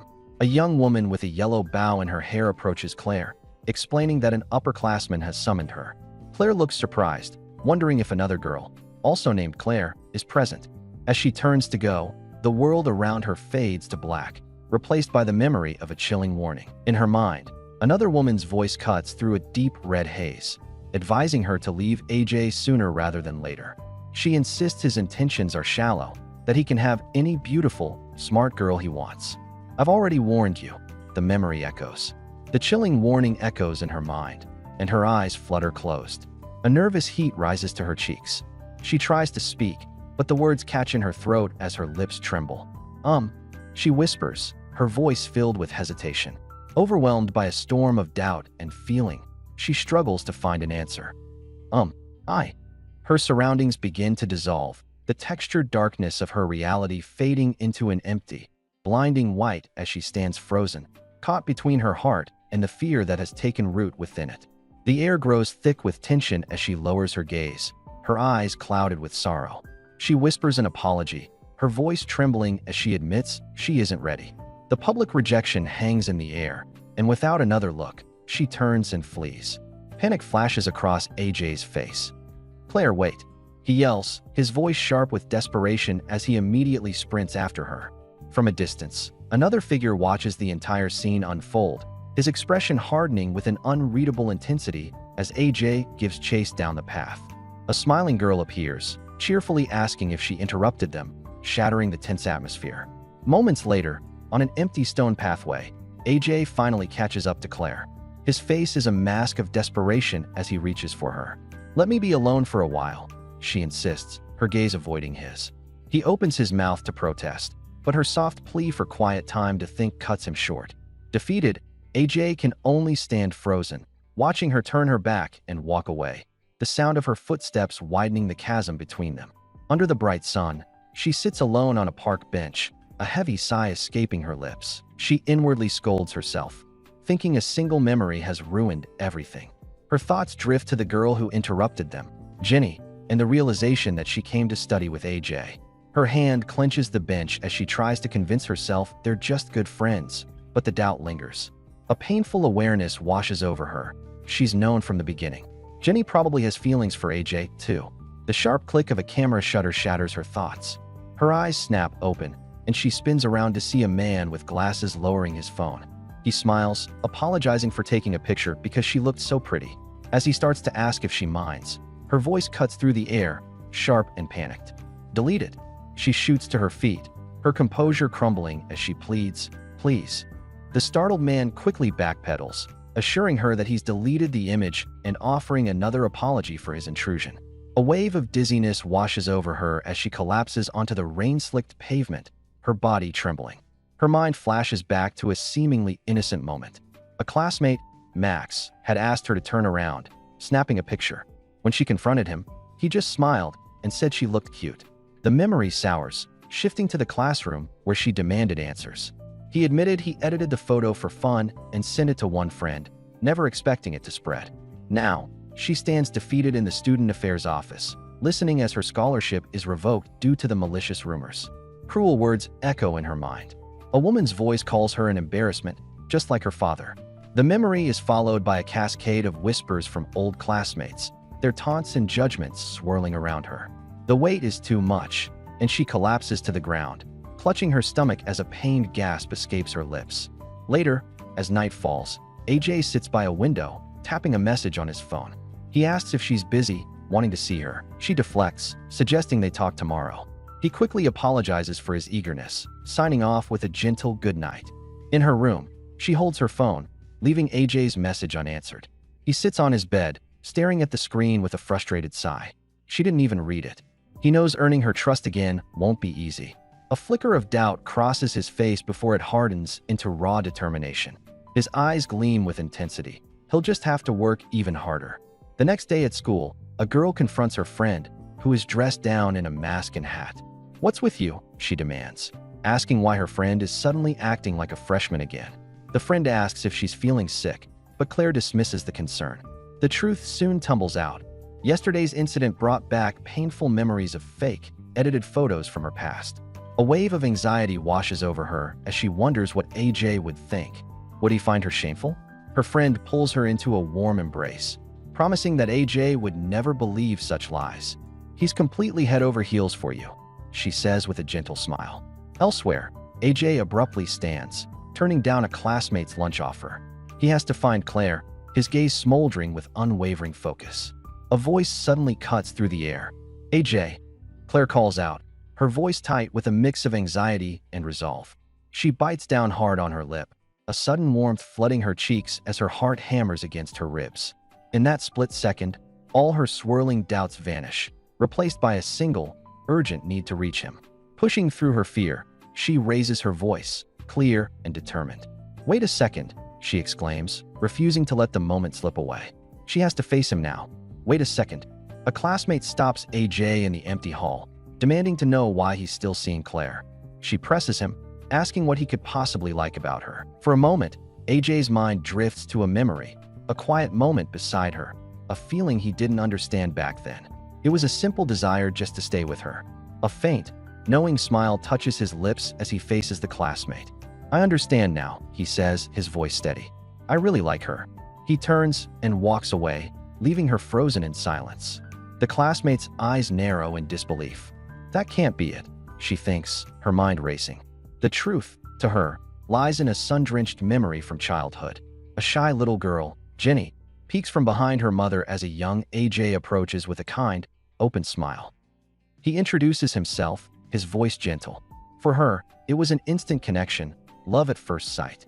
In her mind, everyone knows how perfect they are for each other. She clings to the belief that they are the ones who are meant to be together. A golden memory of her laughing with AJ burns away, replaced by an image of Claire.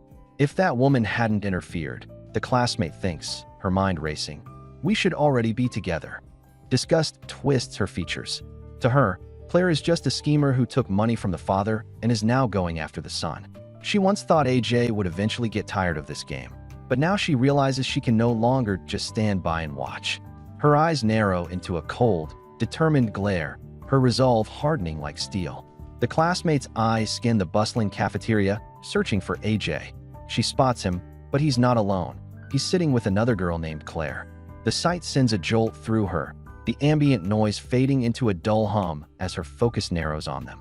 A slow, almost predatory smile forms on her lips as a plan crystallizes in her mind. With newfound purpose, she approaches their table, her presence casting a sudden chill. "Excuse me," she says, her voice steady and directed at Claire. "I wanted to have a word with you, senior." A warm memory flickers to life. The hopeful classmate looks up at AJ, her heart fluttering as she asks if he could help her out. But the image fades back to the present, where AJ sits across from Claire. She fidgets, explaining she didn't reply to his message because she was moving. She felt it was better that way since a man named Max kept following her, making her feel unsafe. AJ's expression darkens, a protective chill entering his eyes. He leans forward, his voice low and firm, asking Claire to tell him everything the guy did. Claire hesitates, a shadow of past hurt clouding her thoughts. She questions if AJ will believe her when so many others didn't. Sensing her turmoil, AJ offers a gentle smile, telling her not to worry if she doesn't want to talk. He says that simply being able to see her makes him happy. His sincerity is a warm current that washes over her, melting the ice around her heart. A soft blush rises to her cheeks. Looking into his kind eyes, she makes a decision. She tells him everything, and he listens quietly, seriously, giving her his full attention. A wave of anger radiates from AJ as Claire finishes her story. Under the table, his fist clenches tight. She apologizes for the heavy topic, but his eyes burn with a dark, protective fire. He thanks her for trusting him, his mind seething that the man responsible wouldn't have gotten away so lightly if he'd known sooner. The intensity makes her call his name uncertainly. He softens instantly. When she asks if he believes her, his "of course" is immediate. A warm blush blooms on her cheeks as she thanks him, her heart fluttering. He stands, suddenly needing to leave for something urgent, asking for her new building's name before he goes. A protective fury simmers in AJ as he stares at the rundown building. He can't fathom her living in such an unsafe place, completely exposed with no cameras or security. His dark irritation is almost a physical presence. When the landlady cheerfully asks if he's there to look at rooms, his gaze remains intense. After a brief pause, his solution is swift and absolute. He'll take them all. The woman freezes, her smile vanishing as she stares in utter disbelief, stammering to ask if he truly means every single one. Claire's eyes widen as she processes his offer. All of them. she asks, her hand covering her mouth in disbelief. She questions if he's truly serious about covering the entire cost. AJ's expression remains completely calm and steady. He confirms his offer is genuine, explaining he can pay in cash or transfer. A moment of silence hangs between them. Then, he looks at her intently. "But I have one request." The scene shifts, and the warm glow of the setting sun washes over the city, settling upon the building. The door to Claire's apartment swings open.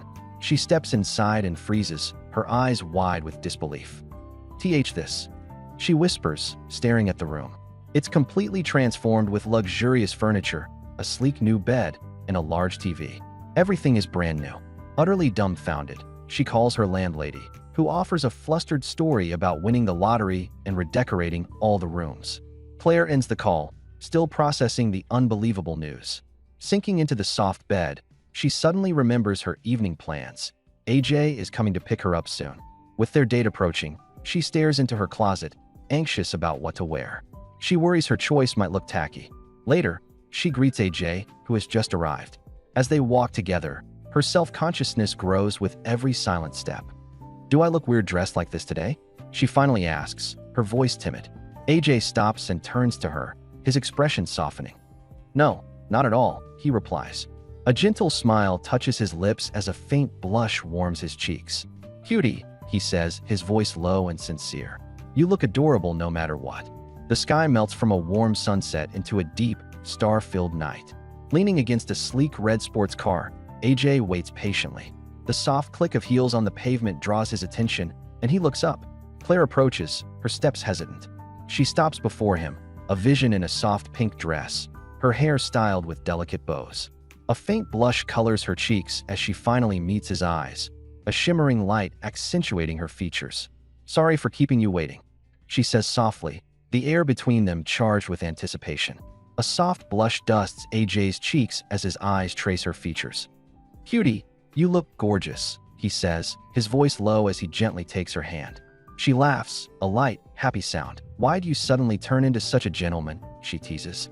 Walking beside him, their hands intertwined, she glances at his sharp profile. "AJ, you look so mature today." A thought crystallizes between them. If this moment counts as a new beginning, then this is their first real date. Later, seated across from him in a private VIP room, she looks surprised. "It's on me," AJ insists. Her eyes narrow playfully as she warns him she'll get upset if he suggests splitting the bill. AJ takes the menu, his eyes locking with hers. "You're not allowed to order fried rice either," he says, a knowing smirk on his face. She's stunned. He read her mind perfectly. He orders for them both with an easy confidence that captivates her. Then, he mentions running into someone named Max and shows her his phone. On the screen, a man pleads for forgiveness, apologizing for edited photos and promising he cleared her name. Claire watches, sensing he looks more threatened than sorry. A soft smile touches her lips as an unexpected warmth spreads through her chest, a feeling of pure relief. Her cheeks flush as she shares her own good news. "Something really coincidental happened," she says, explaining her landlady won the lottery and completely redecorated her room. A bright smile spreads across her face as she admits it feels strange to have such good luck. AJ leans forward, a soft, knowing look in his eyes. "If you agree to date me now," he suggests smoothly, "maybe you'll get even luckier." She laughs playfully, teasing that she isn't so easy to win over. As the night deepens under a moonlit sky, someone else waits. Bare feet pace anxiously. Why are they taking so long? Claire stands in her room, arms crossed, her mind racing. She reflects on how much has already been invested in this risky connection. Just then, her phone vibrates on the bed, breaking the silence. She picks it up. Shouldn't there be some progress? AJ's voice is low and direct, a bold challenge that makes her breath catch in her throat.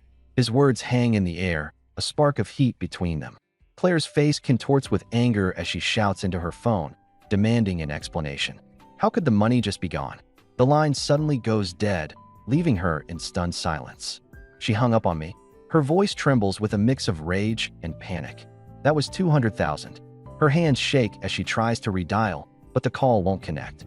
A dark, horrifying possibility dawns on her as she questions why she can't reach the person. Rushing to her desk, she frantically begins typing, desperate to find an answer. Her frantic search confirms her worst fear. The account is on a blacklist. The word "scammed" echoes in her mind, a sickening realization. She slumps in her chair, hands buried in her hair, crushed by the weight of her debts.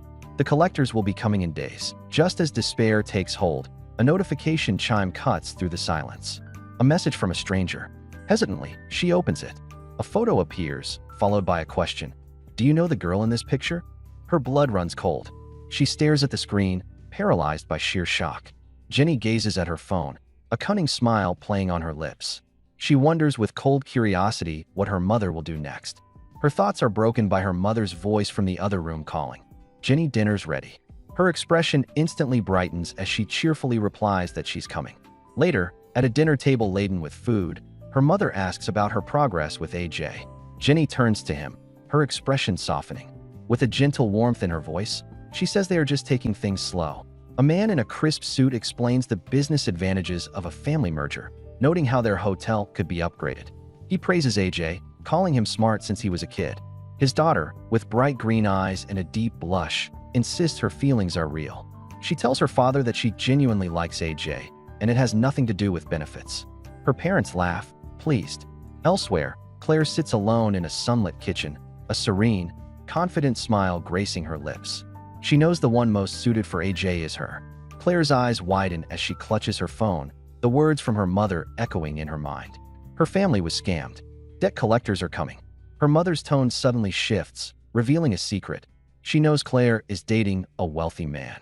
The demand is sharp and desperate, borrow money from him. Just as the pressure becomes unbearable, a man's gentle voice cuts through her panic. He was getting worried. Forcing a smile, she turns to face him, confirming her call is finished. As he offers to walk her home, she hides her phone and agrees. Inside her apartment building, the woman's composure finally breaks. Her body goes limp, and she slumps against the closed door, sliding down to the cold floor in a heap. The facade she maintained crumbles into dust. Tears begin to stream from her bright eyes, carving wet paths down her cheeks as quiet sobs escape her lips. A desperate question echoes in her mind. Why is this happening to her? She clutches her head, overwhelmed by the crushing weight of it all. All she ever wanted was to live a good life. All she ever wanted was to have love, just like everyone else. With the weight of her family's debt pressing down on her, she walks with a heavy heart but a determined stride. Her heels click against the pavement as she makes her way through the city, stopping before a modern-looking building. Her eyes scan a flyer taped to the wall. It's an advertisement for a place called the X Bar, which is hiring staff. Her hand slowly reaches out, her gaze fixed on the details of the job posting. A memory surfaces, vivid and bright. Claire finds herself under a brilliant blue sky, a stark contrast to the shadows that usually follow her. Her expression is pensive, her mind drifting to a life she desperately yearns for, one filled with simple warmth and genuine connection. Words fail her as she contemplates the difficult path she is about to walk.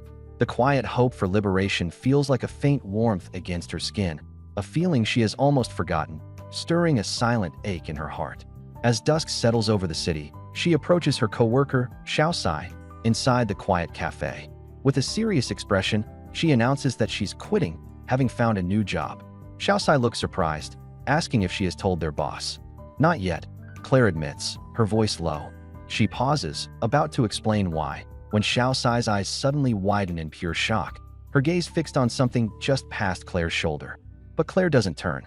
Her expression remains cold and unwavering, a silent intensity burning in her sharp eyes. Claire's hands tremble as she clutches her friend's, her voice breaking as she begs her not to tell AJ.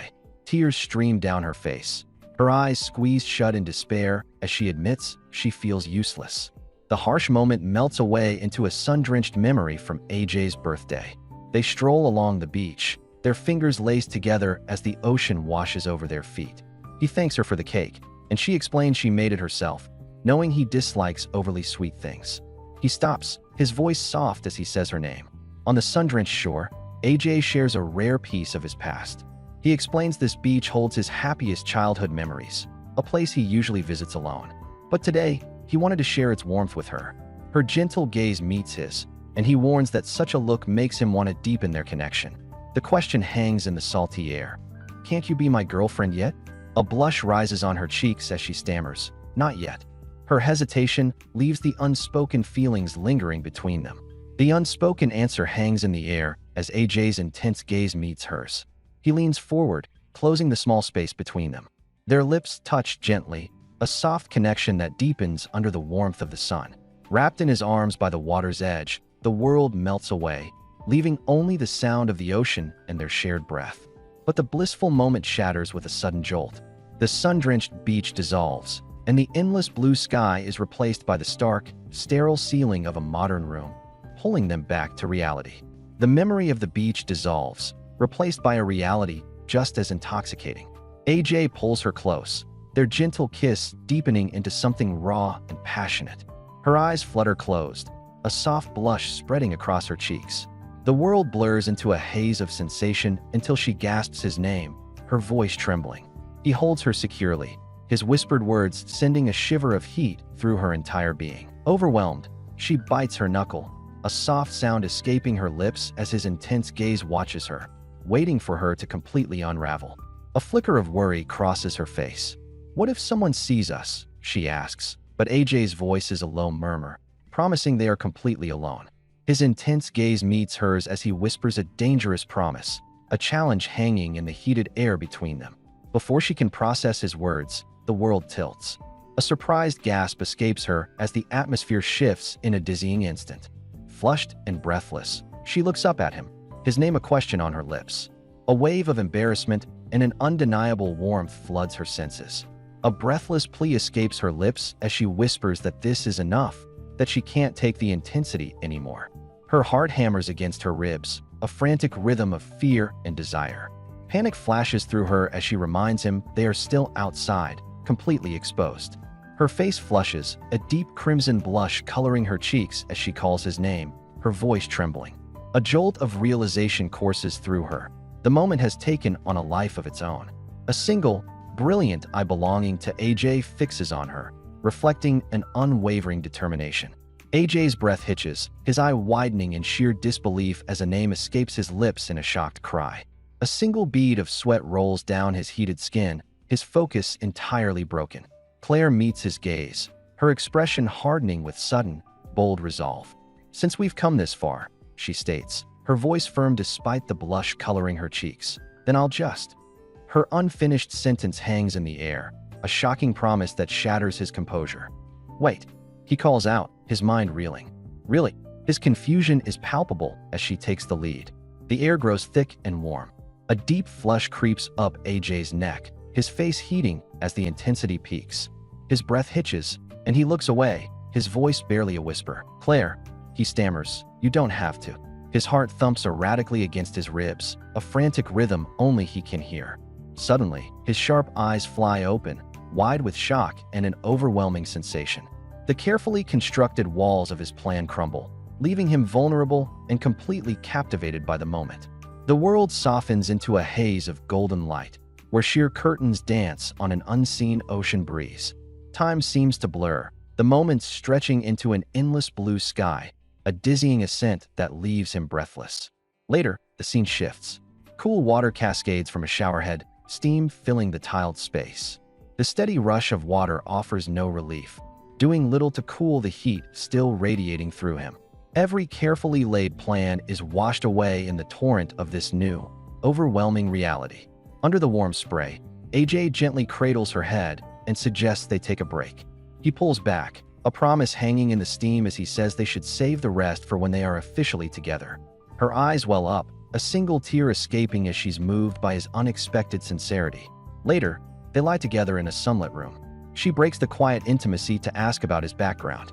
After he answers, she reveals a vulnerability of her own, admitting she chose her major, hoping to one day find the father she lost as a child. AJ listens, his expression unreadable as she apologizes for talking so much on his birthday. He pulls her into a reassuring embrace, glad she felt she could tell him everything. When he offers to help find her dad, she quietly refuses. She explains that after meeting his father, her perspective changed. Memories surface of the father's apparent kindness, treating her to meals and giving her money. She confesses that she began to see him as a father figure. The mood shifts as AJ's face darkens. He dismisses his father's actions, telling her to rest. She settles into his embrace, feeling a profound warmth spread through her. The gentle sound of waves drifts into the room as Claire sleeps soundly in AJ's arms. He watches her peaceful expression, thinking about how tired she's been. A quiet resolve settles in his gaze. He can be patient. Time melts from day into night and back to morning. Standing in a sunlit parking lot, she apologizes for staying so long. AJ pulls her close, a small smile on his face. He gently teases her, saying she shouldn't worry. Sleeping well is important, after all. As she tells AJ to drive safe, he pauses. His feet pivot on the pavement, and in an instant, he turns back. He sweeps her into his arms, closing the space between them in a heated, passionate embrace. The world blurs into a sun-drenched haze, their hearts beating as one. A soft murmur escapes his lips against hers. "Cutie, I love you." After he leaves, she watches his red car drive away, a bittersweet smile on her face. The warmth fades, replaced by a sobering thought. It's time to return and face reality. Back in the cold, modern building, Claire tries to hide a yawn, but the father's sharp gaze misses nothing. He asks if she stayed up late, noting her constant tiredness. A nervous blush colors her cheeks as she lies, claiming she was simply reading. With a tone that feels more like a warning than a comfort, he tells her she needs to rest more, or he'll worry. Her eyes widen in stunned silence. The air grows heavy as the bright day dissolves into a deep, starless night, trapping her in a cycle of silent observation. The city lights of the X-Bar glow against the night sky. Inside, a woman named Xiao-si takes an order for more wine before the sound of her own name stops her. She turns to see a man with dark hair and glasses waving warmly from a table. He playfully asks what she's doing here. She smiles, retorting that she came to see his new workplace. After she orders, the man's gaze softens as he turns to the woman beside him. "Claire, I'll be coming by here often now," he says, his voice full of promise. Claire responds with a warm, knowing smile. Weeks begin to blur together. A week after their meeting, the man asks Claire to dinner, but she politely declines, saying she has something to take care of. He tries again the following week, hoping to see her on the weekend, but she already has plans with Xiao-si. 3 weeks in, he reaches for her as she leaves, but she just apologizes and rushes away without looking back. Left standing alone, his friendly smile evaporates. His eyes narrow, a cold and intense fire burning within them as his patience finally wears thin. Inside the luxurious home gym, AJ runs on the treadmill, his breath coming in steady pants as he worries about Claire still being busy so late. His thoughts are cut short when his phone begins to ring. A warm smile instantly replaces his concern as he sees her name on the screen. He stops the machine and answers, his voice soft. "Are you done with work?" she asks. But his smile falters when her tone shifts. She tells him she wants to find an internship somewhere else, and the simple statement lands with a heavy, unspoken weight. Inside the X-Bar, a coworker calls out to Claire. Her coworker tells her that a VIP guest specifically asked for her by name. A wave of confusion washes over Claire's face, but she cautiously agrees and walks toward the private area.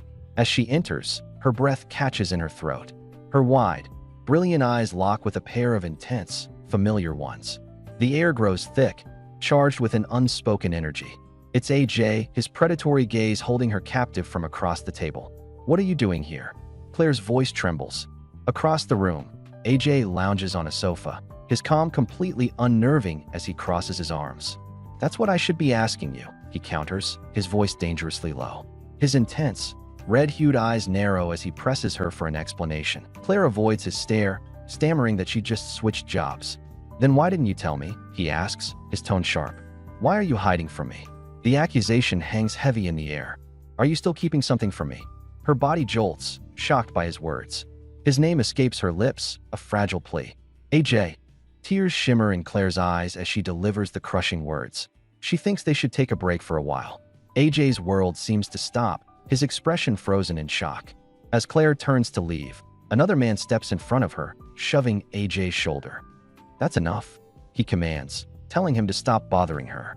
AJ bristles, demanding to know what right he has to interfere. The man's gaze narrows, his voice low and pointed as he asks if AJ ever considered the real consequences of their separation.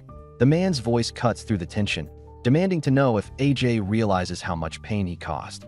A memory surfaces of Claire, miserable in her room, crying for days. He steps forward, pressing a finger into AJ's chest. He insists that her kindness is the only reason she ever spoke to him again. "If you're still a man," he pleads, his voice low and intense, "then let her go." He delivers the final blow, telling him to find someone better. AJ stands frozen, his eyes wide with shock as the man walks away. Thunder cracks across the sky as rain lashes against the windows, a storm mirroring the turmoil in AJ's heart. He slumps onto the couch, head in his hands, utterly defeated. A bitter, self-deprecating laugh escapes his lips. He knows he can't say a word in his own defense. The other man was right about everything. The person truly at fault is him. Leaning back, he lets out a shaky breath, a desperate warmth spreading through his chest as a single, painful thought surfaces. If only she were here right now. A knot of anxiety tightens in Claire's chest. She thinks of AJ, realizing it's been too long since they last spoke. Her calls go unanswered, her worried messages left without a reply. Panic begins to set in. What's going on with him? Suddenly, a frantic pounding shatters the silence at AJ's door. He turns, startled by the noise. "AJ, are you home?" Claire's desperate voice cries out from the other side, pleading for him to open up. A moment passes, and then the lock clicks, the door slowly creaking ajar. Claire rushes through the doorway, her voice tight with panic. "AJ, what happened?" she asks, her hands reaching for him.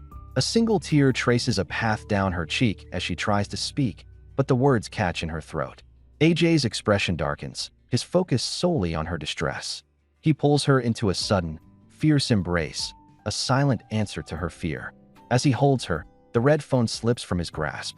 It clatters onto the table, the screen shattering into a web of cracks, forgotten in the overwhelming intensity of the moment. The starlit sky casts a quiet glow over the sleek exterior of a local cafe. Inside the brightly lit shop, the atmosphere quickly shifts from routine to tense. Claire stands near the counter, her long blonde hair cascading over a simple uniform.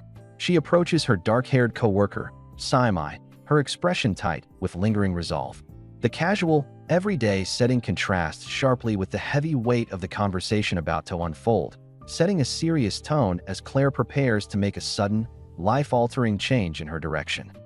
Claire breaks the news, her voice steady but quiet as she reveals she will not be returning to work tomorrow. She admits to finding another part-time job, leaving Saimai visibly stunned. The coworker's composure cracks, her eyes widening in disbelief as she asks if their boss knows about this sudden departure. Claire looks down, her striking blue eyes clouded with a complex mix of guilt and silent determination as she hesitates, preparing to navigate the uncomfortable fallout of her abrupt farewell. Desperation flashes across Saimai's face. She reaches out, tightly gripping Claire's hands, pleading with her to keep the sudden departure a secret. The sheer weight of the request hangs heavily in the air. Claire's resolve wavers, the emotional toll of her recent struggles finally breaking through. Tears well up in her bright blue eyes, spilling over her pale cheeks. Her voice trembles as she confesses her deeper turmoil, admitting she simply cannot bear to feel pathetic anymore. The somber memory fades, replaced by the blinding, sunlit shores of a pristine beach on a special birthday. The vast blue sky stretches endlessly above as AJ and Claire stroll along the water's edge. They walk barefoot through the wet sand, their hands firmly intertwined. AJ stands tall, his muscular physique on full display, the signature crystal pendant resting against his chest. A quiet warmth softens his sharp features as he genuinely thanks her for the homemade cake, the tension of the past entirely washed away by the ocean breeze. A rare, genuine smile graces AJ's face as he looks out over the crashing waves. He shares cherished childhood memories of visiting this very beach with his father, explaining how it became his sanctuary whenever he felt lost. His dark eyes soften as he confesses he wanted to share this meaningful place with her. He gently apologizes for dragging Claire so far from home, but she gazes up at him with profound affection. Her warm smile reassures him entirely, deepening the undeniable bond forming between them. The gentle atmosphere takes a sudden, breathless turn. AJ stops, his gaze locking onto Claire with an intensity that leaves no room for escape. He boldly tells her how beautiful she looks, openly admitting his desire to kiss her. With the ocean breeze sweeping around them, he quietly asks if they can finally start dating again. Caught completely off guard by his directness, Claire's pale cheeks flush a deep crimson.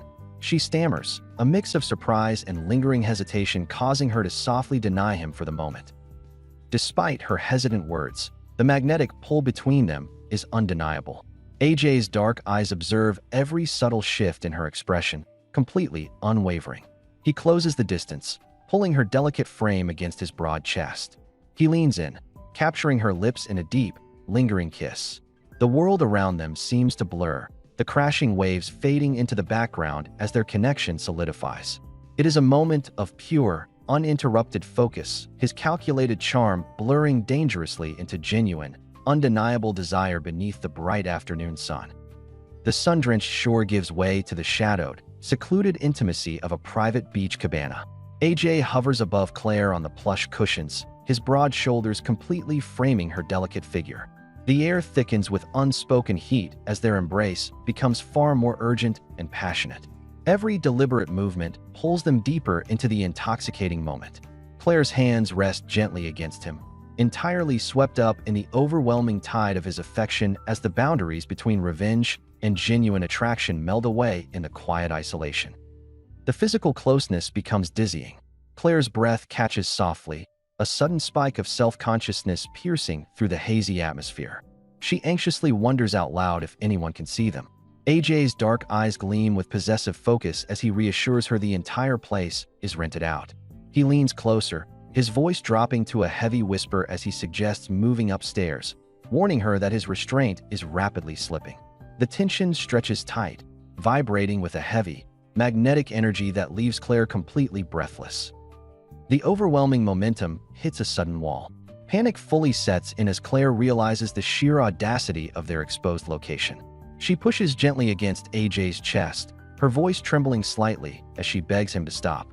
Her flushed face turns away, overwhelmed by the dizzying escalation. When he continues to press forward, she makes a sudden, firm move, gripping him tightly to halt his advance. AJ freezes instantly, genuine surprise crossing his sharp features. He swallows hard, suspended in a moment of breathless anticipation as she takes control. Claire looks down, her bright blue eyes trembling with a mix of anxiety and intense anticipation. A heavy flush spreads across her pale cheeks as she takes in the undeniable physical signs of his desire. The quiet cabana amplifies the frantic beating of her heart.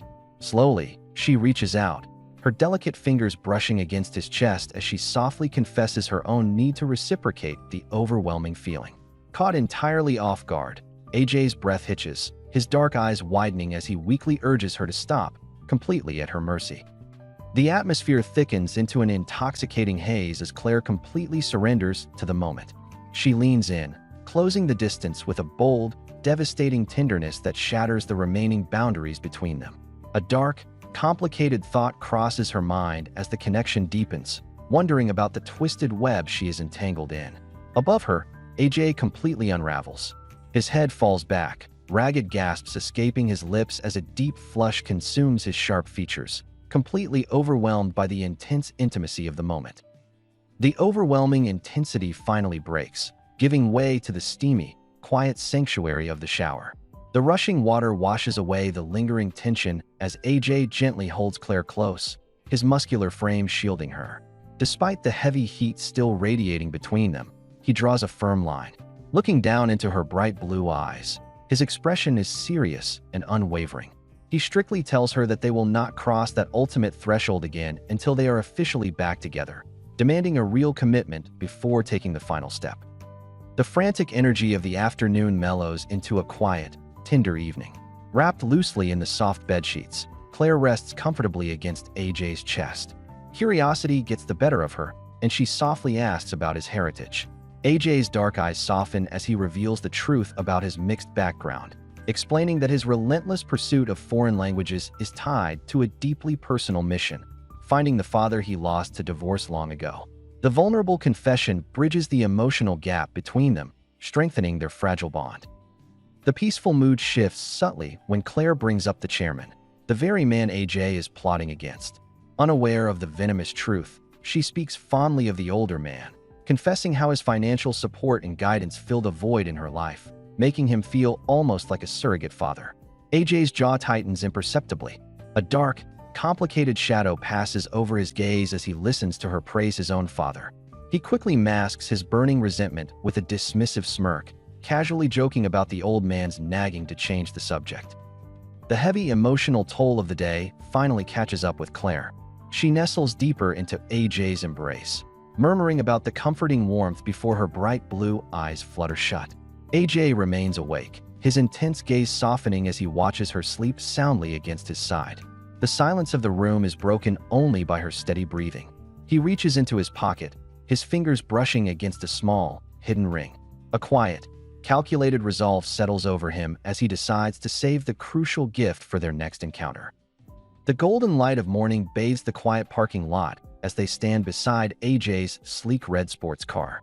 The reality of their separate lives begins to creep back in. AJ gently brushes a strand of blonde hair from her face, apologizing for not staying the entire morning and teasingly telling her she needs more rest to grow. Claire playfully pouts, her cheeks puffing out in mock offense. The light-hearted banter momentarily chases away the looming shadows, preserving the sweet illusion of a perfect, normal romance. The playful mood melts into a lingering, heavy farewell. AJ pulls her in, capturing her lips in a deep, desperate kiss that speaks volumes of his growing attachment. As they break apart, he gazes into her eyes and softly confesses his love. Claire watches his car disappear down the street, waving with a gentle smile. But the moment he is out of sight, her expression shifts. The warmth drains from her face, replaced by a cold, sobering realization as the crushing weight of her reality finally sets in. The vibrant energy of a high-end bar serves as the backdrop for Claire's new reality. Exhaustion is evident as she stifles a heavy yawn, her late nights taking a visible toll. Saimai chats with her, unaware of the approaching figure. Suddenly, AJ appears, effortlessly slipping into the role of a charming patron. Dressed sharply in a white shirt and tie, he flashes a disarming smile, casually asking if he can become a regular at her new workplace. Claire smiles softly, granting him permission to infiltrate this new corner of her life. But the fragile connection begins to splinter.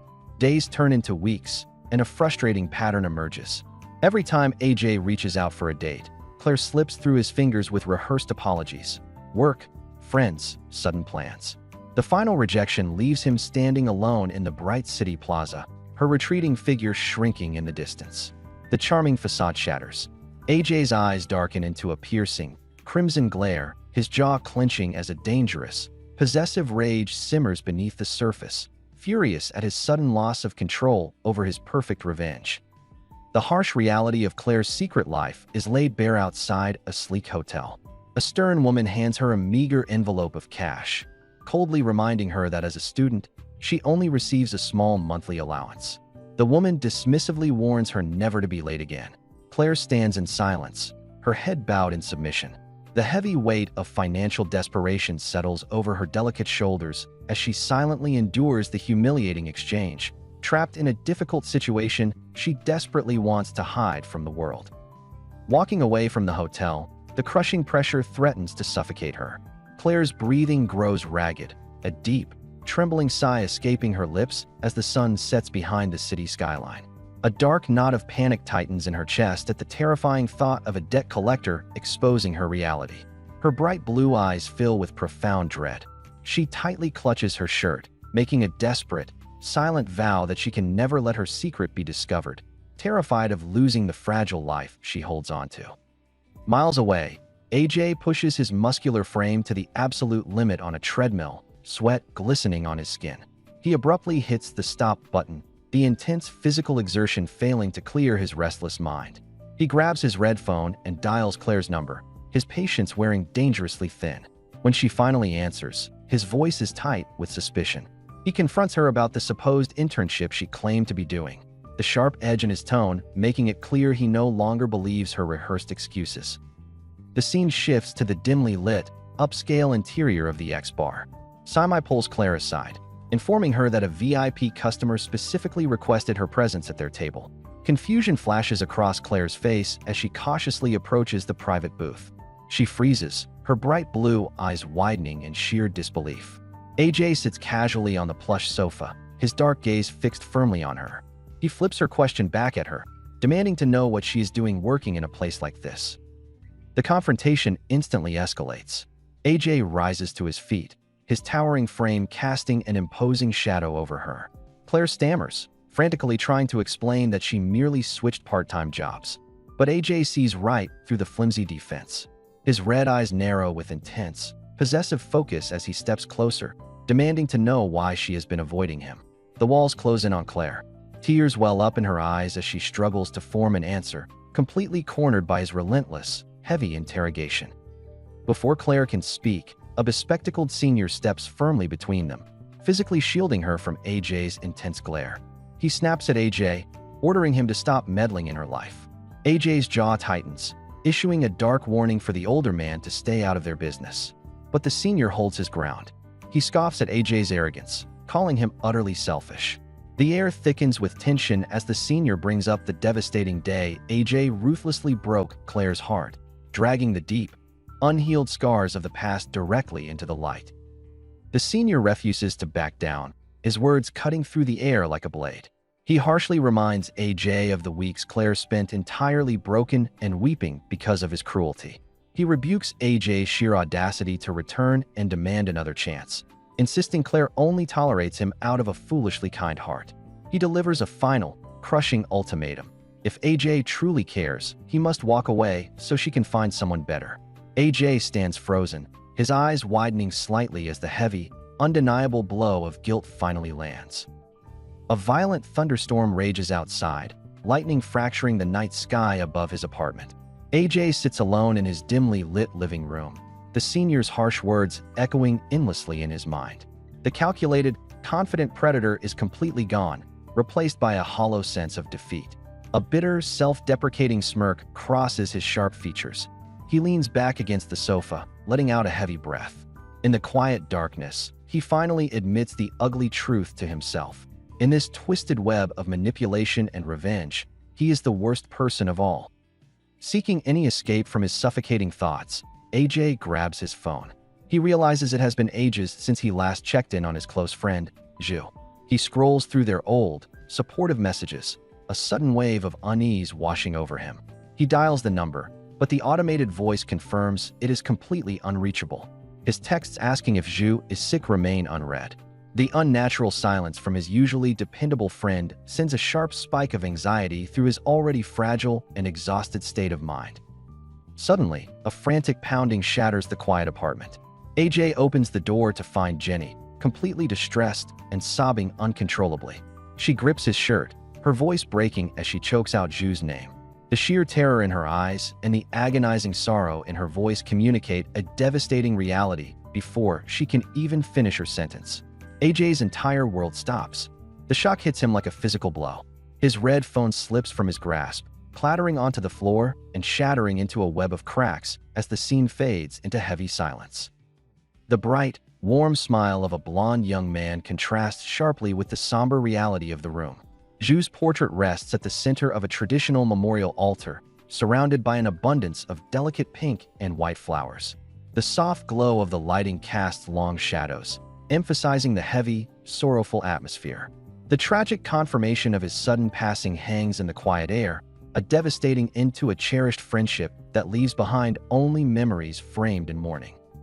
Dressed in stark black mourning attire, AJ and Jenny stand before the floral altar. The crushing weight of the tragedy brings them to their knees. Jenny covers her face, her shoulders shaking as she sobs uncontrollably into her hands. Beside her, AJ is entirely consumed by grief. His head is bowed, his broad shoulders slumped in absolute defeat. The vibrant, calculating young man is completely stripped of his usual confidence, reduced to quiet devastation in the face of an irreversible loss. The emotional dam finally breaks. AJ tightly grips Jenny's trembling hand, seeking and offering a desperate anchor in the storm of their shared sorrow. Tears spill from his dark eyes, tracing heavy paths down his pale cheeks.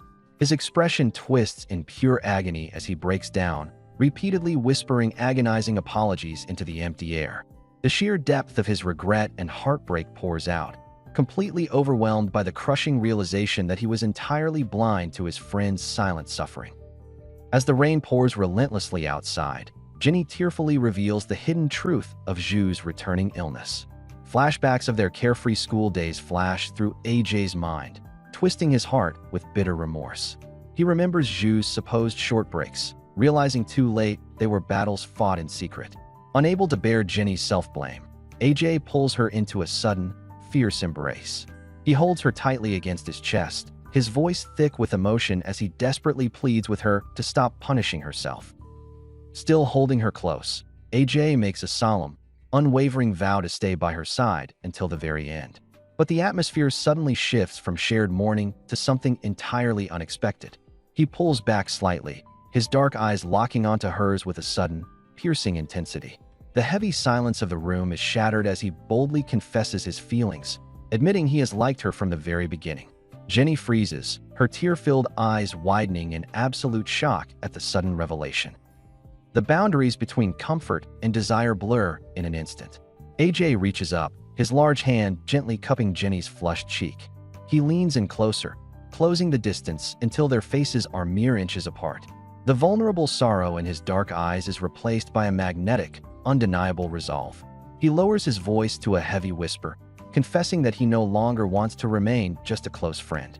The sudden, intimate escalation leaves Jenny completely breathless and trapped in his gaze. The heavy, melancholic atmosphere shifts to a bright university classroom. Claire sits alone at her desk, staring down at her phone with a deeply troubled expression. It has been days since she last heard from AJ, and the silence is agonizing. She sends a hesitant, worried message, desperately hoping for a reply. However, her anxiety only deepens when a classmate casually mentions that AJ has already left the campus alongside Jenny, leaving Claire to grapple with a sinking feeling of isolation and doubt. Claire relocates to the bustling cafeteria, resting her chin on her hands with a heavy sigh. The senior with glasses approaches, taking the seat across from her. As Claire openly admits her growing worry over AJ's unexplained absence, the senior's eyes gleam with a calculated motive. Feigning casual concern, he drops a devastating rumor right in front of her.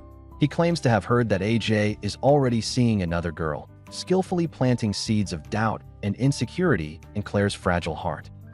A shocking flashback unveils the dark truth behind the senior's sudden intervention. Earlier, Jenny had secretly approached him with a manipulative proposition. Knowing the senior harbored a deep attraction for Claire, Jenny boldly asked for his help. She urged him to make a decisive move on Claire, a calculated strategy designed to eliminate her rival and secure AJ entirely for herself. The senior's knowing smirk in the present perfectly aligns with their twisted alliance, as the pieces of their deceptive trap fall into place. Seizing the manufactured opportunity, the senior reaches across the table and firmly grasps Claire's hand. He boldly confesses his feelings, promising to make her happier than AJ ever could. Claire looks entirely stunned by the sudden advance. Meanwhile, under the cover of night, a different kind of intensity unfolds. AJ speeds down an empty, illuminated highway on a sleek red motorcycle. The wind whips past him, his dark eyes burning with unresolved determination as he races toward an unknown, inevitable collision of fates. AJ sits astride the powerful machine, the engine humming beneath him. His face is a mask of cold resolve, his dark eyes narrowed with an intensity that mirrors the focused beam of his bike's headlight. The wind whips past him, but he remains perfectly still, a silent figure waiting under the vast, star-dusted sky, ready to spring his next calculated move. For long years pass in an instant. The scene shifts to a bright, bustling airport tarmac where a plane has just landed. Inside, a more mature, refined AJ sits alone, staring out the window with a look of quiet, unreadable contemplation. He has returned, but the passage of time has clearly reshaped him.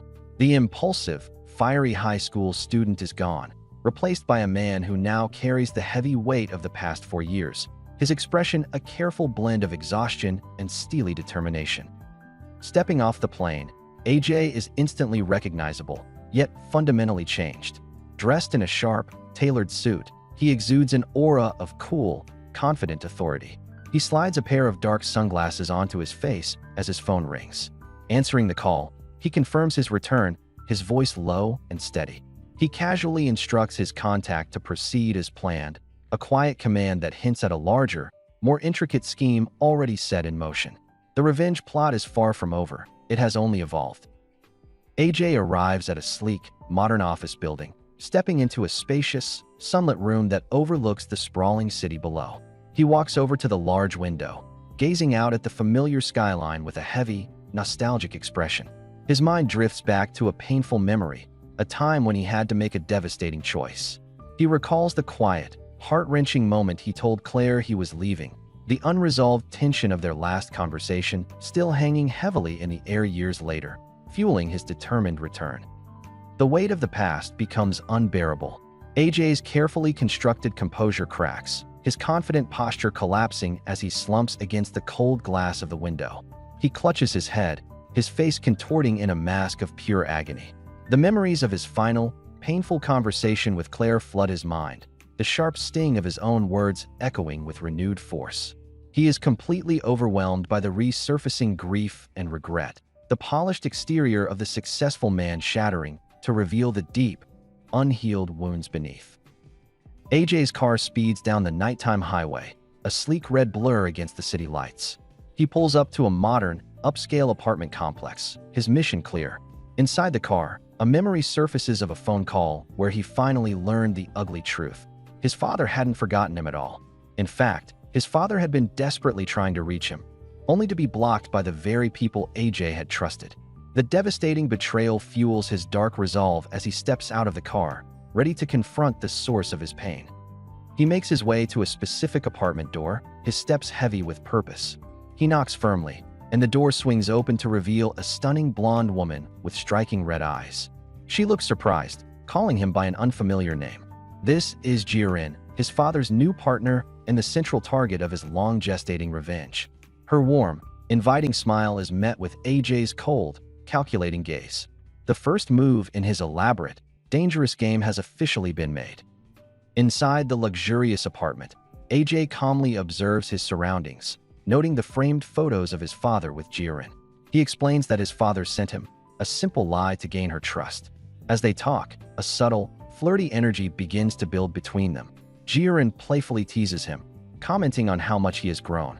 AJ leans in closer, his voice dropping to a seductive whisper as he tells her she has become even more beautiful.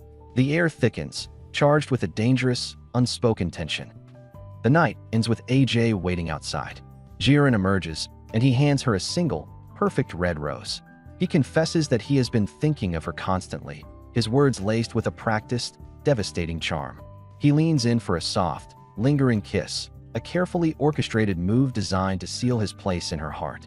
Jiren is completely swept away, utterly captivated by his sudden, romantic advance. The first phase of his revenge is a resounding success, his trap perfectly laid. Time rewinds, taking us back to the immediate aftermath of AJ's sudden departure 4 years ago.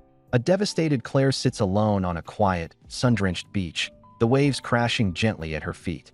The peaceful scenery contrasts sharply with the silent turmoil etched on her pale features. She looks out at the endless ocean, her bright blue eyes clouded with a deep, lingering sorrow. She softly whispers a different name into the wind. Lucas. A quiet acknowledgement of the man who has stepped in to fill the painful void AJ left behind. If you're hearing this, you belong to the elite 1% who actually finished the story. Look, bringing these characters to life isn't just a recap, it's a marathon. Hours of editing, scripting, and late nights go into every second of this video, just to make sure you get the best experience possible. If I earned your time today, drop a like and smash that subscribe button. It's free for you, but it means the world to me. Welcome to the Manhwa Dragon family. Now, get ready, because the next chapter is going to be even wilder.